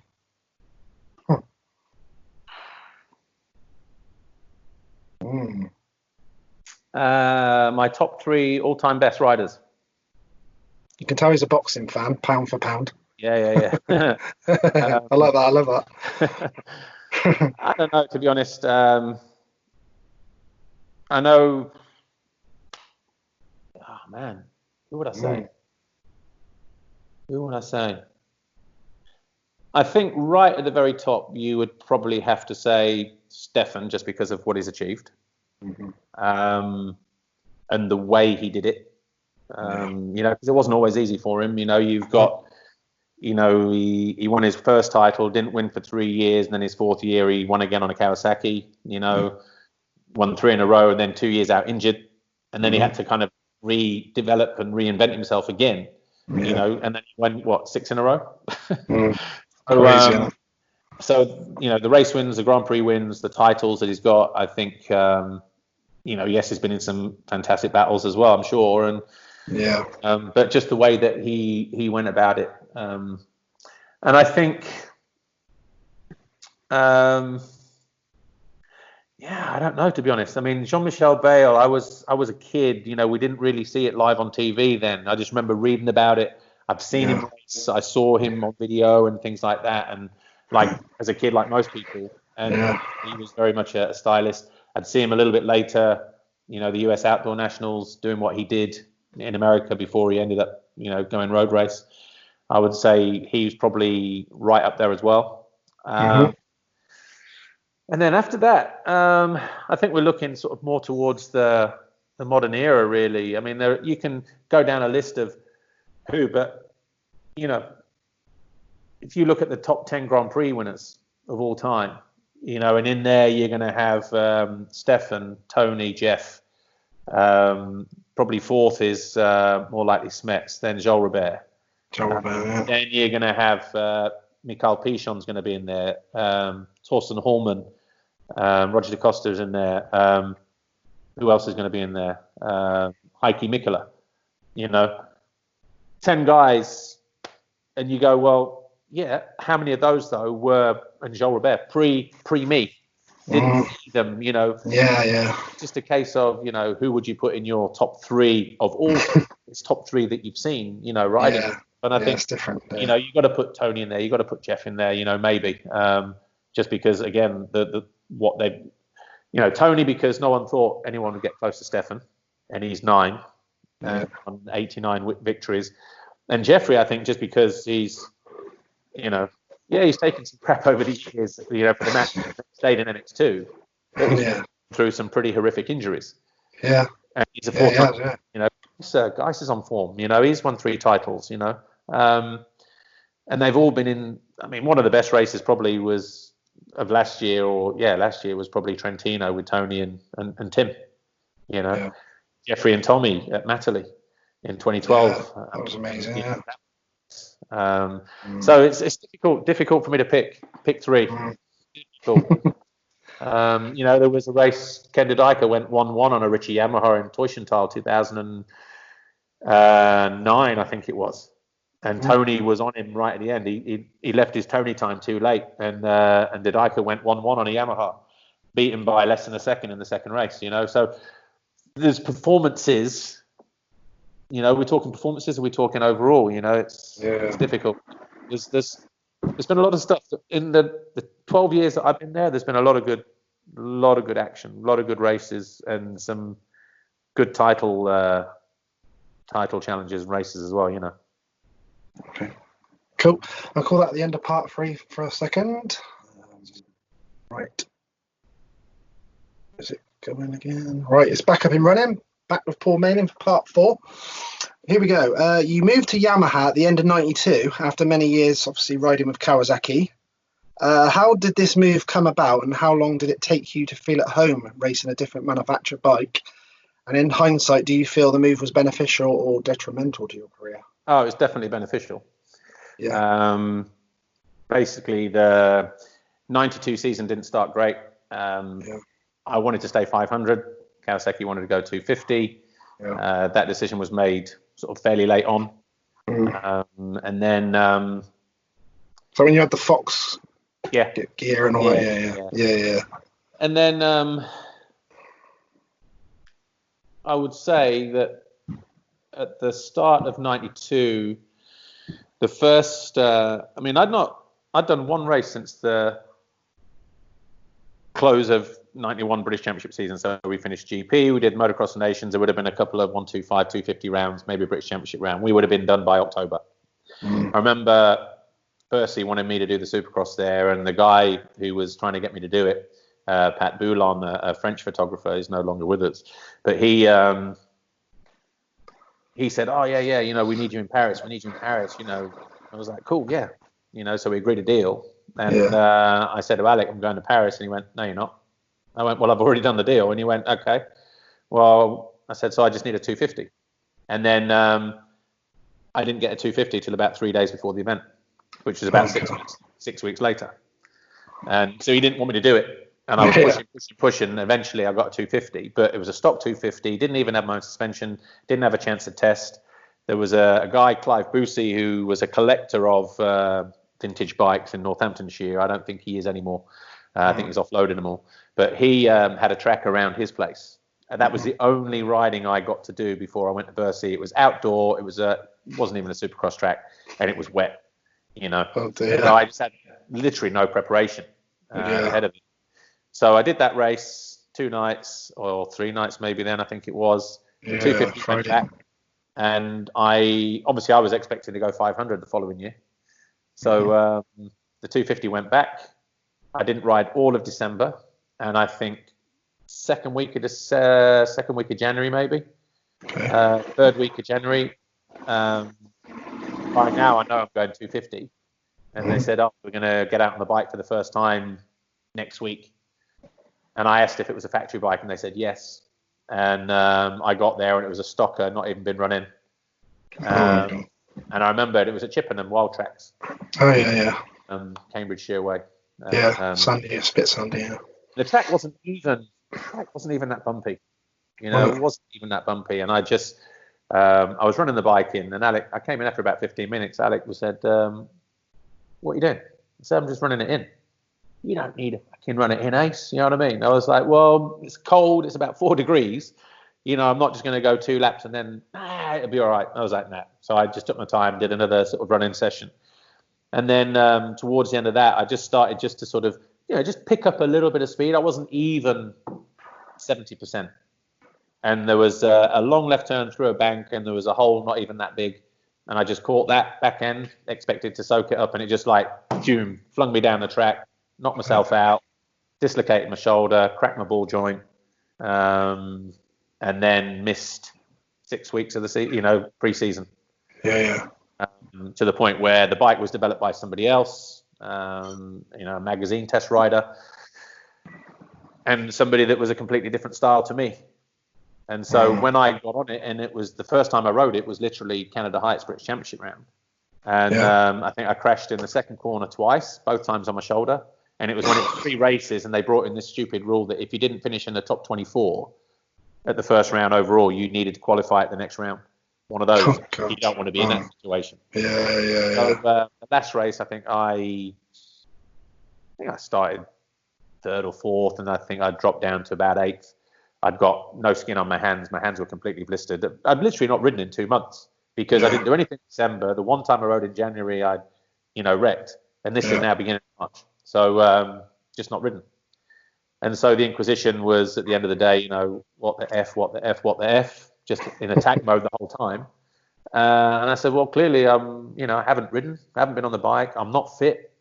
I've just, I'm trying to play catch. So then Alec just said, yeah, cool. Then we need to go ride tomorrow. We need to ride every day this week to play catch up. And I went, dude, have you seen my hands? So literally rode 3 or 4 times that week, made things worse, So by the time we got to the first GP, I was already being sort of like pummeled into the ground by my own team. To the point where late on in the season, Jamie was on Kawasaki's that year. He should have been my teammate, but they had their own disputes with, with Alec and the factory even before the season began. So they went their own route on Kawasaki's, but were able to have their own engines, develop their own bikes, run whatever they wanted, pro circuit if they wanted, shower suspension instead of Kai Arbor, and so it was all, they had complete free reign to do what they wanted, and they got a motorcycle that they wanted. But mid-season, I still wasn't performing, and I was still being sort of like, attacked from all angles. And it was me, not the bike at all. And then basically they just went, right. I showed up at one British Championship round and Jamie's all of a sudden on one of my factory bikes. And then the following week, I'm on his bikes, completely stock. And I think this lasted for about 4 weeks. It was British Championship in Devon, Torrington. Yeah. German GP.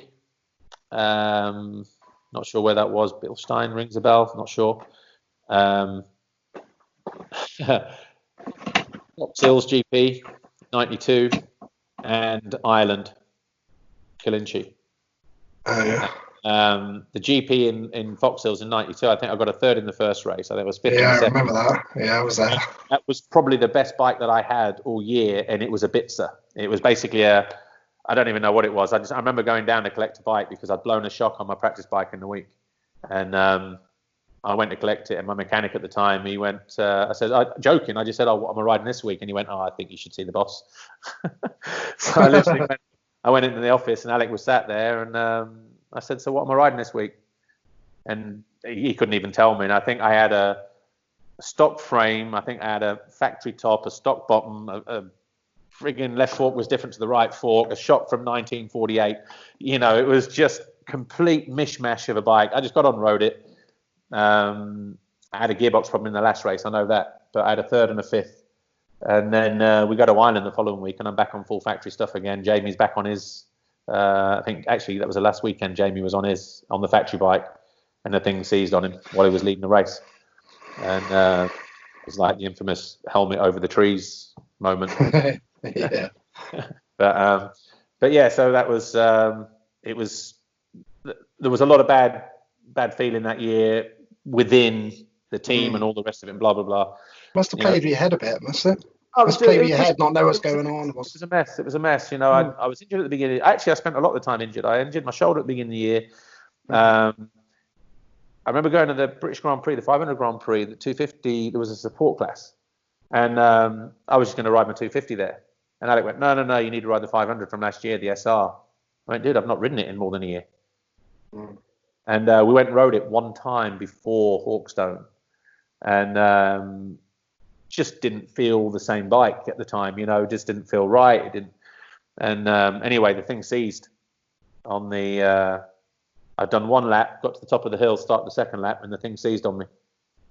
And it's quite funny actually, because I remember coasting down the hill on, close to the tape on the left as you look up, on the right coming down, and I could hear Alec on the tannoy, the circuit announcer, saying, how good it is to have me on the 500. The crowd want me on the 500, and this, that, and the other, and it's going to be spectacular. And bike seized at the top of the hill. I'm freewheeling down back into the paddock, and and basically I parked it in the thing. The mechanic came over. What's up? And I went, don't know, seized, solid. And he went, okay.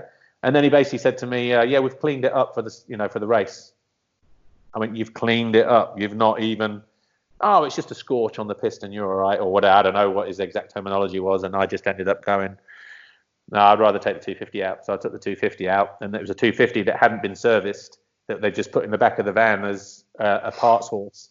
And they just wanted to rob parts off it if we needed them. And I remember there was like, just at the top of the start straight, the old sort of Hawkstone, alongside the start straight, you got the left-hander up through the trees, and then it kind of went right, and then up, and then down, back onto the first turn. And there was a couple of deep ruts there, and as I came into there, everything just bottomed out, ripped my knee off my bike, and it was knee and ankle ligaments at the same time, stretched. But it was agony at the time. And that was it, my day done. So there was more time off the bike, and then, should have gone to America, Japan GPs, wasn't, they never plane tickets for me to go there. It was just a mess in the end. And then eventually, they told me I could negotiate with other teams. And then when I did, they told me I wasn't free to negotiate and whatever else. And it was just, dude, I think I did a deal. Jesus. Yamaha was about 2 days before the final round of the British Championship. And I hadn't ridden all this time. I was leading, I think I was 2 or 3 points off of Robbie in the 125 Championship. I was third maybe in the 250. I had a chance of winning both. But they decided they didn't want me anywhere near their bikes and whatever else. So that was it. So I didn't. But I did everything I could for them in terms of I went to schoolboy races, did trophies and things like that. I was still doing my obligations, still turning up at British Championship rounds, even though the truck wasn't there. Even though there might not have been anybody there, I was just doing my bit, batting off questions and whatever else. So it ended not very well at all. It was a pretty crappy end to 12 years. Yeah, that's poor, wasn't it? Not good. But that was it. That was then. Everybody moved on after that. Cool. It was at the right time. 96 was arguably your best year in the World Championship race, and only missing the podium twice all season. Is that right? Pretty much, yeah. I think I had missed the podium first round, the last round.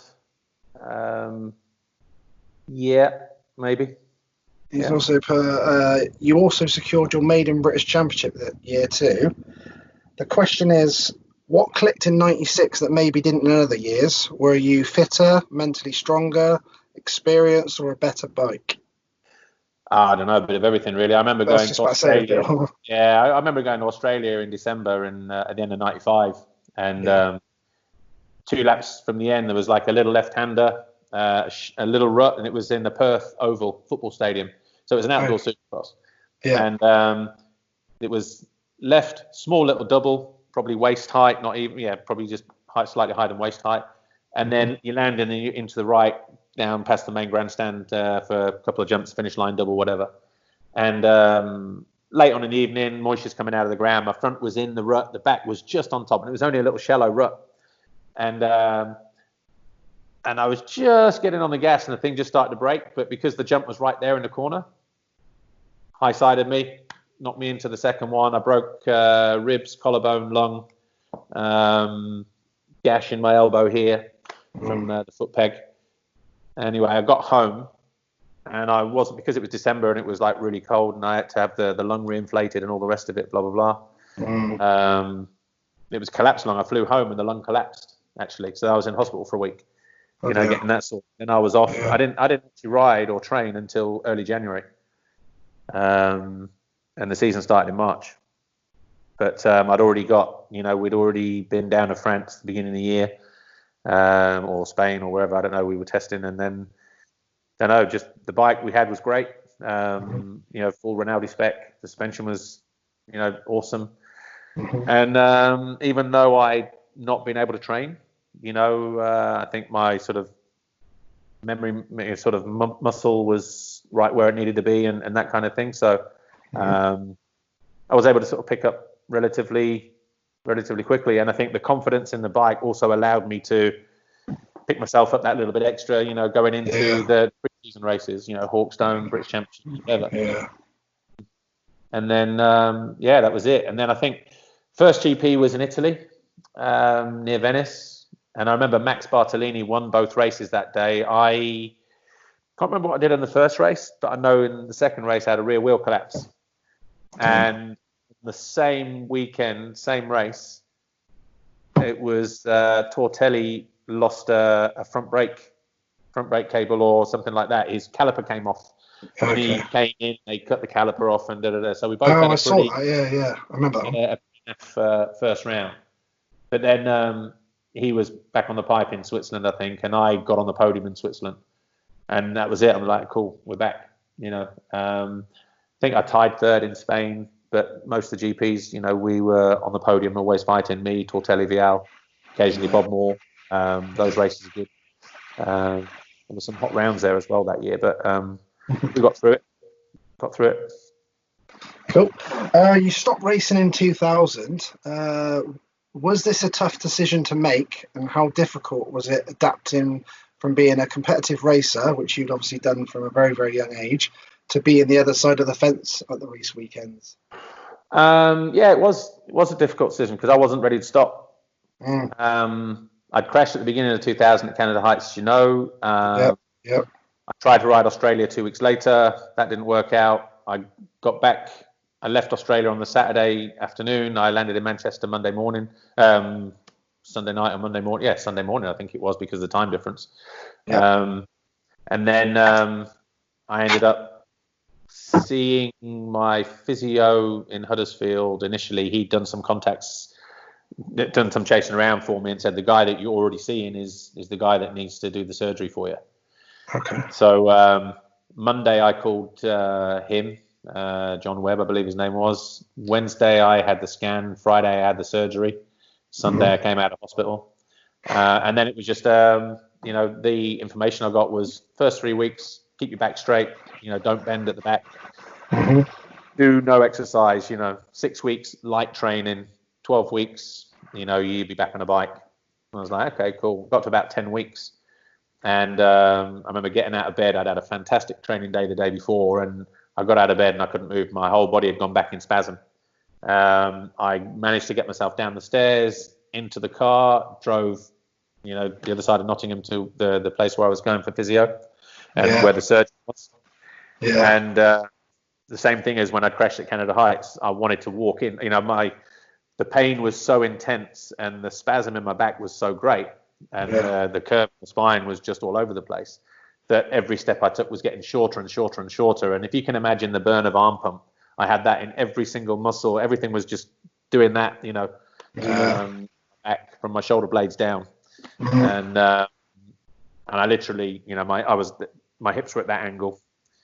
And eventually I just had to get on the floor in the main walkway, 50 meters away from the physio area, because I couldn't walk anymore. The pain was so intense. But because I'd gone down onto my knees and then laid over and just had a moment, people hadn't seen that happen. It was the same thing as the chick at Canada Heights. It was like, oh, you've fallen, you've had a fall. Are you, trying to... I was like, dude, just give me some space. My body's just, I'm on my way to physio. I just need the space. Oh, we can get you a wheelchair. I was like, dude, just give me 30 seconds. Just let everything kind of, retract.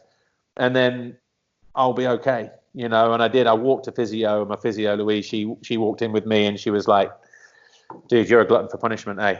And I was like, yeah. But then that was, they scanned me again, and they saw an infection in the disc, in one of the discs, and said that should have showed up before I was discharged 10 weeks ago or whatever. Yeah. But because it was so late on, they just said, well, we need to take a biopsy, and we'll, see what it is, the infection, and then we know which antibiotics to treat you with, But my surgeon wasn't there to do it, so he offered up somebody else. And 3 times he went in, he was obviously going in with a needle and looking on a monitor here, and three times my legs pretty much went numb, and it was because he'd caught a nerve. And it was like, okay, I've just caught your nerve. But I was literally like from the waist down, couldn't feel anything 3 times. And he came out with a needle. And then the 4th time he went in and got a tissue sample, and that was it, that was scary, because obviously you've got a choice of ending your career how you want, or ending it on a surgeon's table like that. Wasn't what I'd envisaged, But fortunately, that went okay. But it was another 8 or 10 weeks before the the infection sort of grew to the point that we knew what it was and how to treat it, and whatever else. But then I was getting it in, sort of from Honda at that point as well. You obviously don't want to ride. You're doing what you can to not ride. And I'm like, dude, fuck off. Seriously, you know what I mean? Just, you don't know. You have no clue what I'm going through right now. And then in the end, when I did start training, day one, I thought, okay, let's see where we're at. I could cycle, and I like running. I used to like running as part of my training thing. Okay. I remember sort of running on the treadmill, doing about 2 or 3 minutes, and then all of a sudden, my back started tightening up, my stride got shorter and stuff like that. I was like, okay, stop here. I'll revisit that in a month's time. Do everything else I can. But I was going down sort of dead ends. I was trying to do this, trying to do that, trying to strengthen here, and then there was a flare up there, and then there was always a knock-on effect, whatever. So I was just kind of going around in circles, and then eventually I got to a point, I think it was probably in November. I still couldn't run. I still couldn't do a lot of things that I wanted to do. I didn't feel like I was making progress in terms of getting myself back into shape and up to, I certainly wasn't any closer to getting on a bike. And this was November, and the crash happened end of Feb or beginning of March. It's a year already, yeah. So, and I remember I'd got an appointment booked already with the surgeon for sort of late December, probably just before Christmas. And I thought, well, I'll keep that appointment anyway. And in the meantime, I'd made my decision to stop. And that came because I was literally hand on the front door, getting ready to go to the gym. And I thought, what am I doing? I'm wasting my time, and based on conversations that I'd had with the surgeon in terms of, fusion and things like that, was going to be another year out and whatever else. And I just thought, I'm going to be 29 in 2 months. That's 30. I'm making a comeback. It's not the right time to be having 2 years out. And 2 years is a long time, yeah. Trying to sort of find your way again, kind of thing. And then maybe your own team for 1 or 2 years, maybe, I don't know. So I just the reason for stopping was just because of, one, and again, this goes back to an interview that I did probably during 95 or 96. Somebody asking me, you're obviously not getting any younger, but you're having a fantastic year. And when will you stop? When will you know when to stop? Yeah, I'm like, well, dude, you'll just know. It's like things will dictate. You're either, you either don't want to do the training anymore, or you're injured, or you got no motivation, whatever, or you're just not getting results anymore. And my mindset when I sort of went from sort of opening the door to closing the door was, I've just asked myself a question, what am I doing? What's the point? And there's no motivation to go training because I can't train in the way that I want to. To be at the level, the level I want to, which means then on the bike, I'm probably not going to be at the level that I want to be, need to be, Then it comes down to enjoyment. I don't, certainly in England, even if at GP level, certainly in England, I want to be still winning championships. At the very least, top 3, and if I can't do that, then I'm not enjoying it. And if I'm not enjoying it, I'm just making up the numbers. And if, and it all comes around, injured, lack of motivation, the level that you want to be at, and all of those things. And there was relief when I actually made that decision, because it just been going on far too long, it's a difficult decision. It was because, like I said, I didn't expect it to end then. Didn't expect it to end that way. Yeah, shame. If you hadn't broke a bone in your wrist during the 95 season, do you believe the momentum you were building after claiming the overall victory at Fox Hills, which was brilliant, by the way, you could have gone on to win the title? You were 5th in the standings halfway through the season, but ended up 11th. You've got, that's right. Yeah, actually, it's a skateboard injury. I actually broke it in my final year in schoolboy in '88. Right, so it's a muscular injury. I was practicing at Crick, Northampton, a local MCA track that Robbie always used to go to, Herring, and we used to go over there occasionally, and we were play riding at the end. And I just misjudged something and just looped out, and landing was long downhill, and I put my left hand out.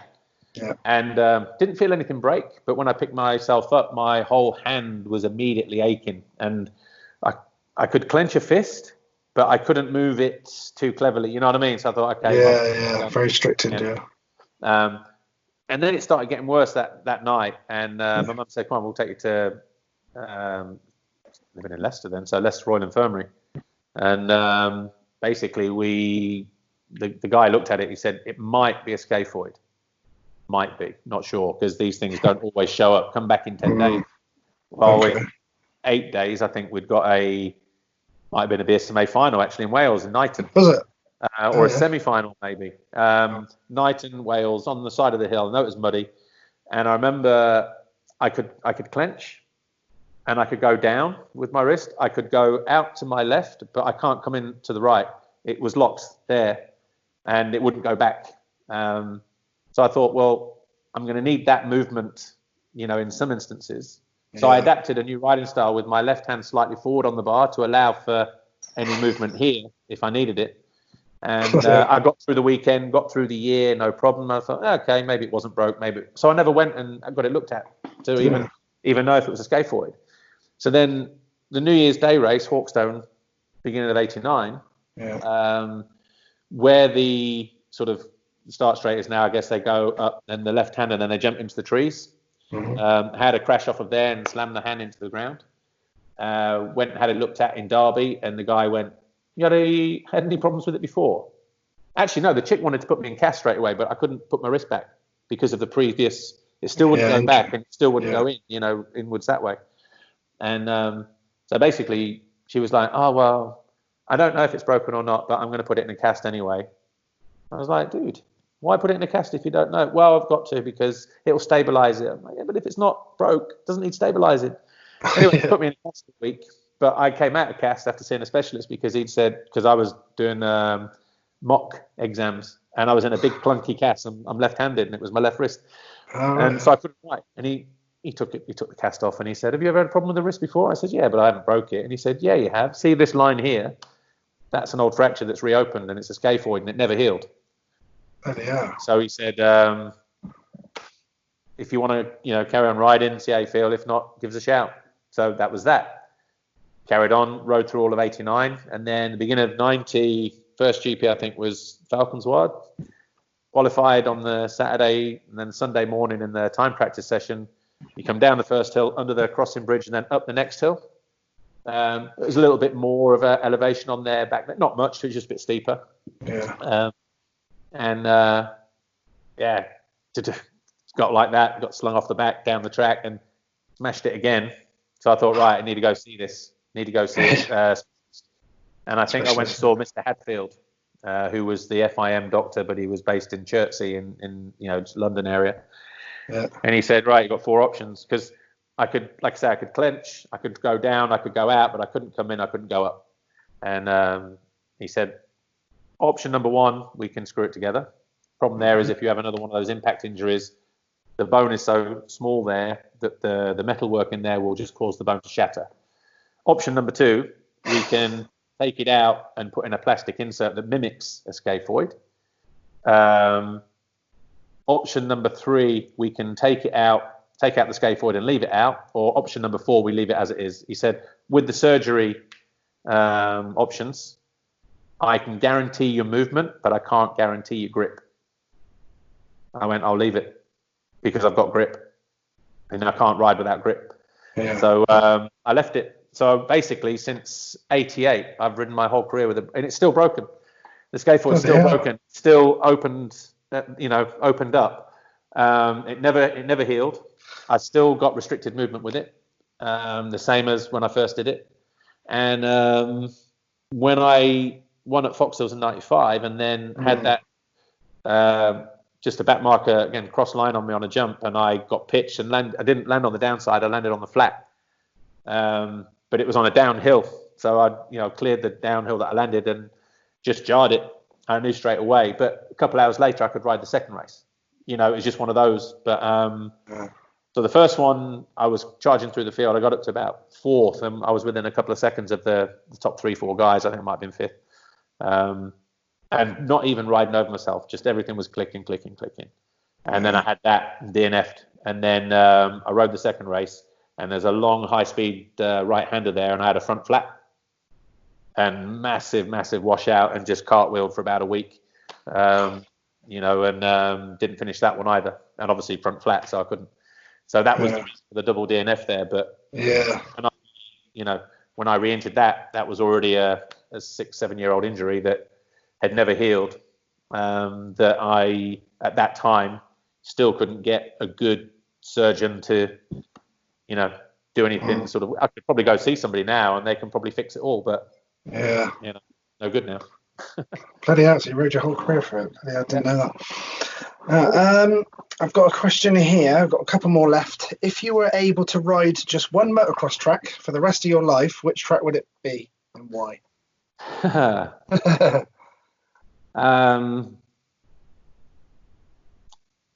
I would probably say Nantwich.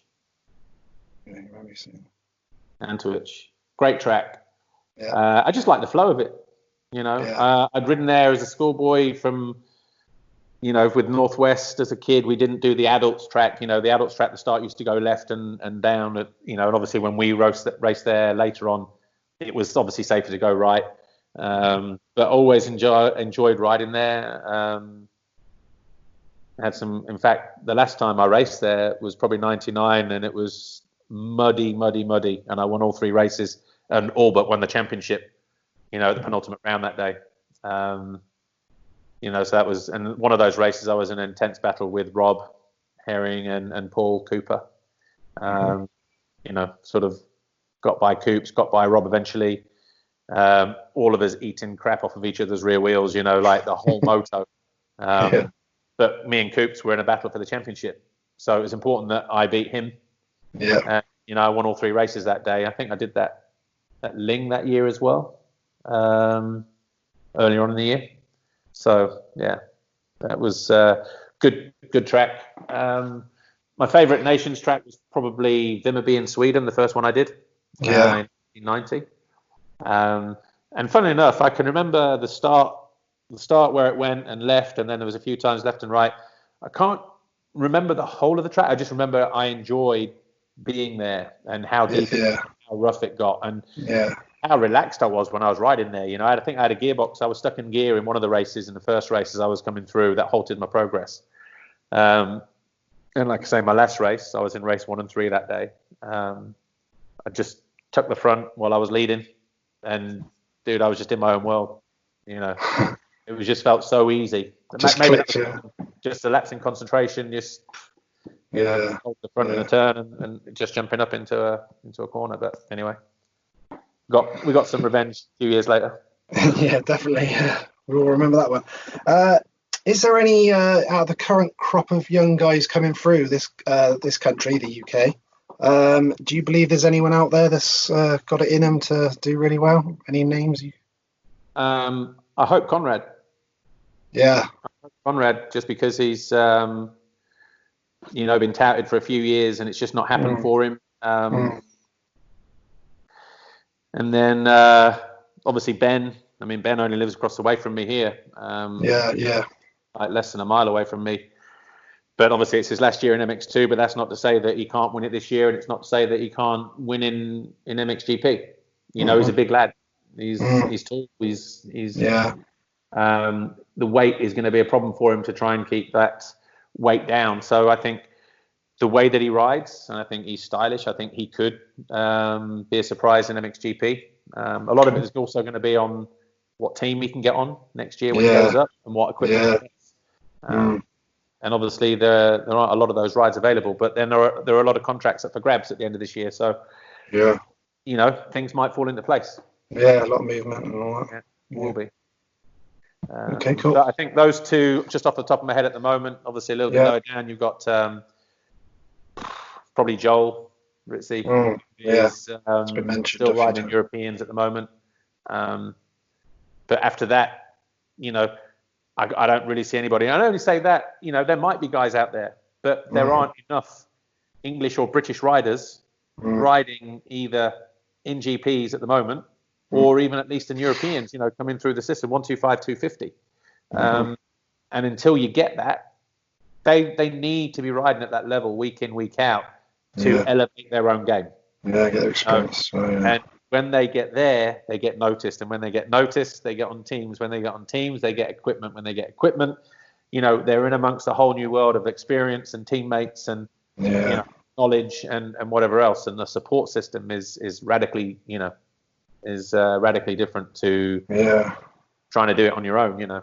Yeah. But yeah, I would say those two, and then Ben, Conrad. But they, you know, Ben, and they work hard. You know, they do work hard. You know, Conrad works hard. Ben works hard.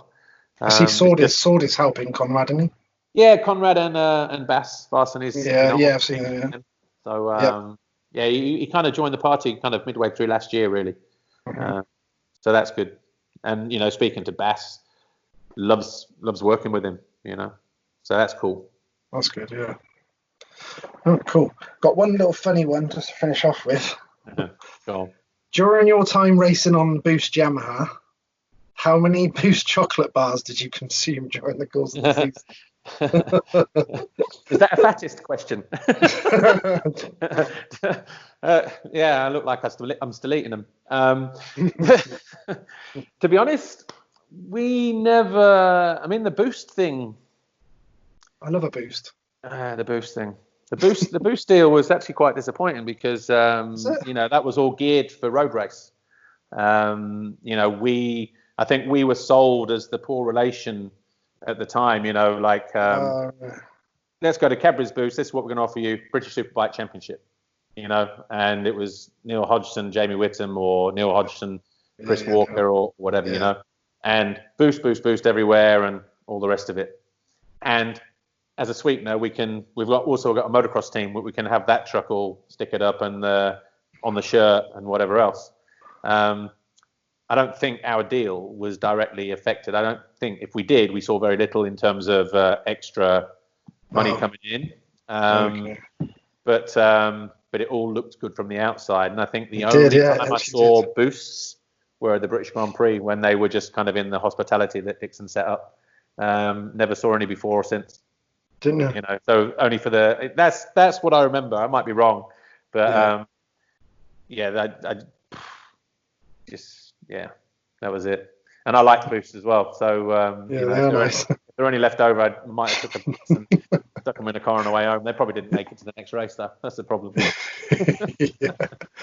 Any actually I did want to say one thank you before I went as well. I want to say thanks to your wife Nikki as well. She's been very helpful, helping me out with a few things and obviously sorting out you as well. No, she's thanks to her. No, she's good at her job, and she's really cool. A nice little liaison officer to get this sorted and stuff like that. She's brilliant. Thanks for that. Thank her for me. And any shout outs or anything you want to make or anything like that before we go? To be honest, it's just all I'd say is you know, throughout my racing career, if you know, hopefully people enjoyed sort of seeing me race, enjoyed sort of some of those moments the way that I did, you know, those championships that I won, the GPs that I won or races that I won or whatever, Motocross of Nations, being a part of that whole journey. Obviously there's a lot of, you know, I've ridden for teams and sponsors, and you know, there's obviously a lot of people I've met along the way, and you know, I still speak to a lot of those people now and whatever. So it's a nice little community, the off-road community. But you know, to anybody that did help out along the way, obviously it all started with mum and dad way back when I was 3 years old with the first bike. You know, thanks to everybody for that, and hopefully, you know, I know not everybody, but the majority of the people that tune into MXGP TV or wherever they watch, you know, their fix for World Championship, enjoy what I have to say and how I say it, and hopefully I'm enthusiastic and as enthusiastic about doing that as I was as a racer. And so, like I say, I enjoy it. Hopefully, you guys enjoy it, and hopefully you continue to enjoy it as well. And thanks to you for doing what you're doing, because you're the man at the moment. You're just kind of like snatching everybody that is anybody in terms of like from the last few years, the current crop, the legends of yesteryear and stuff like that. Of course, I don't put myself in that bracket, but you know, you've had some far more legendary people than me. So good job, and hope they've enjoyed it as well, as much as, you know, as what you have, because I'm sure you're loving it really deep down inside, aren't you? Oh yeah. I'm literally riding the crest of a wave here. What about your man Vaughan? Don't want it to stop. Yeah, Vaughan loves it as well. He's got some questions out, hasn't he? Yeah, he loves it. I loved it too. What about you? What's happening in the Speedway world before we go? Yeah, I still go to Swindon Robbins Speedway most weeks, but obviously now everything's on hold. Not sure if the season's going to start, that sort of thing. Obviously, they've got Jason Doyle, who was former world champion a couple of years ago. So we've got some top riders there at Swindon, and obviously they won all the league last year and everything and all that. So that was pretty cool.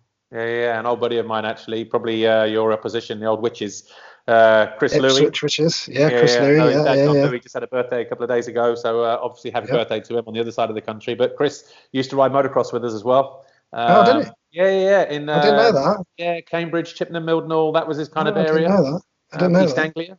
And his old man John used to bring him to the races and stuff like that. And then when he left Schoolboys, moved into the Speedway, won the Under-21 World Championship, and he did really well. All that. So British champion. Yeah. So our circles, literally grass track Speedway circles. Yeah, and circled a few times. Yeah, literally. Circles are closely entwined. Yeah, they are.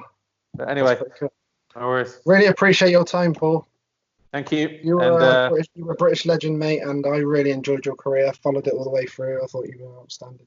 No problem. Thank you. And again, thanks to you. Thanks to everybody else tuned in, and hope you enjoy it. And hopefully you're not too bored with this 4-part extravaganza. We love details. We love the details, Paul. Yeah. All right.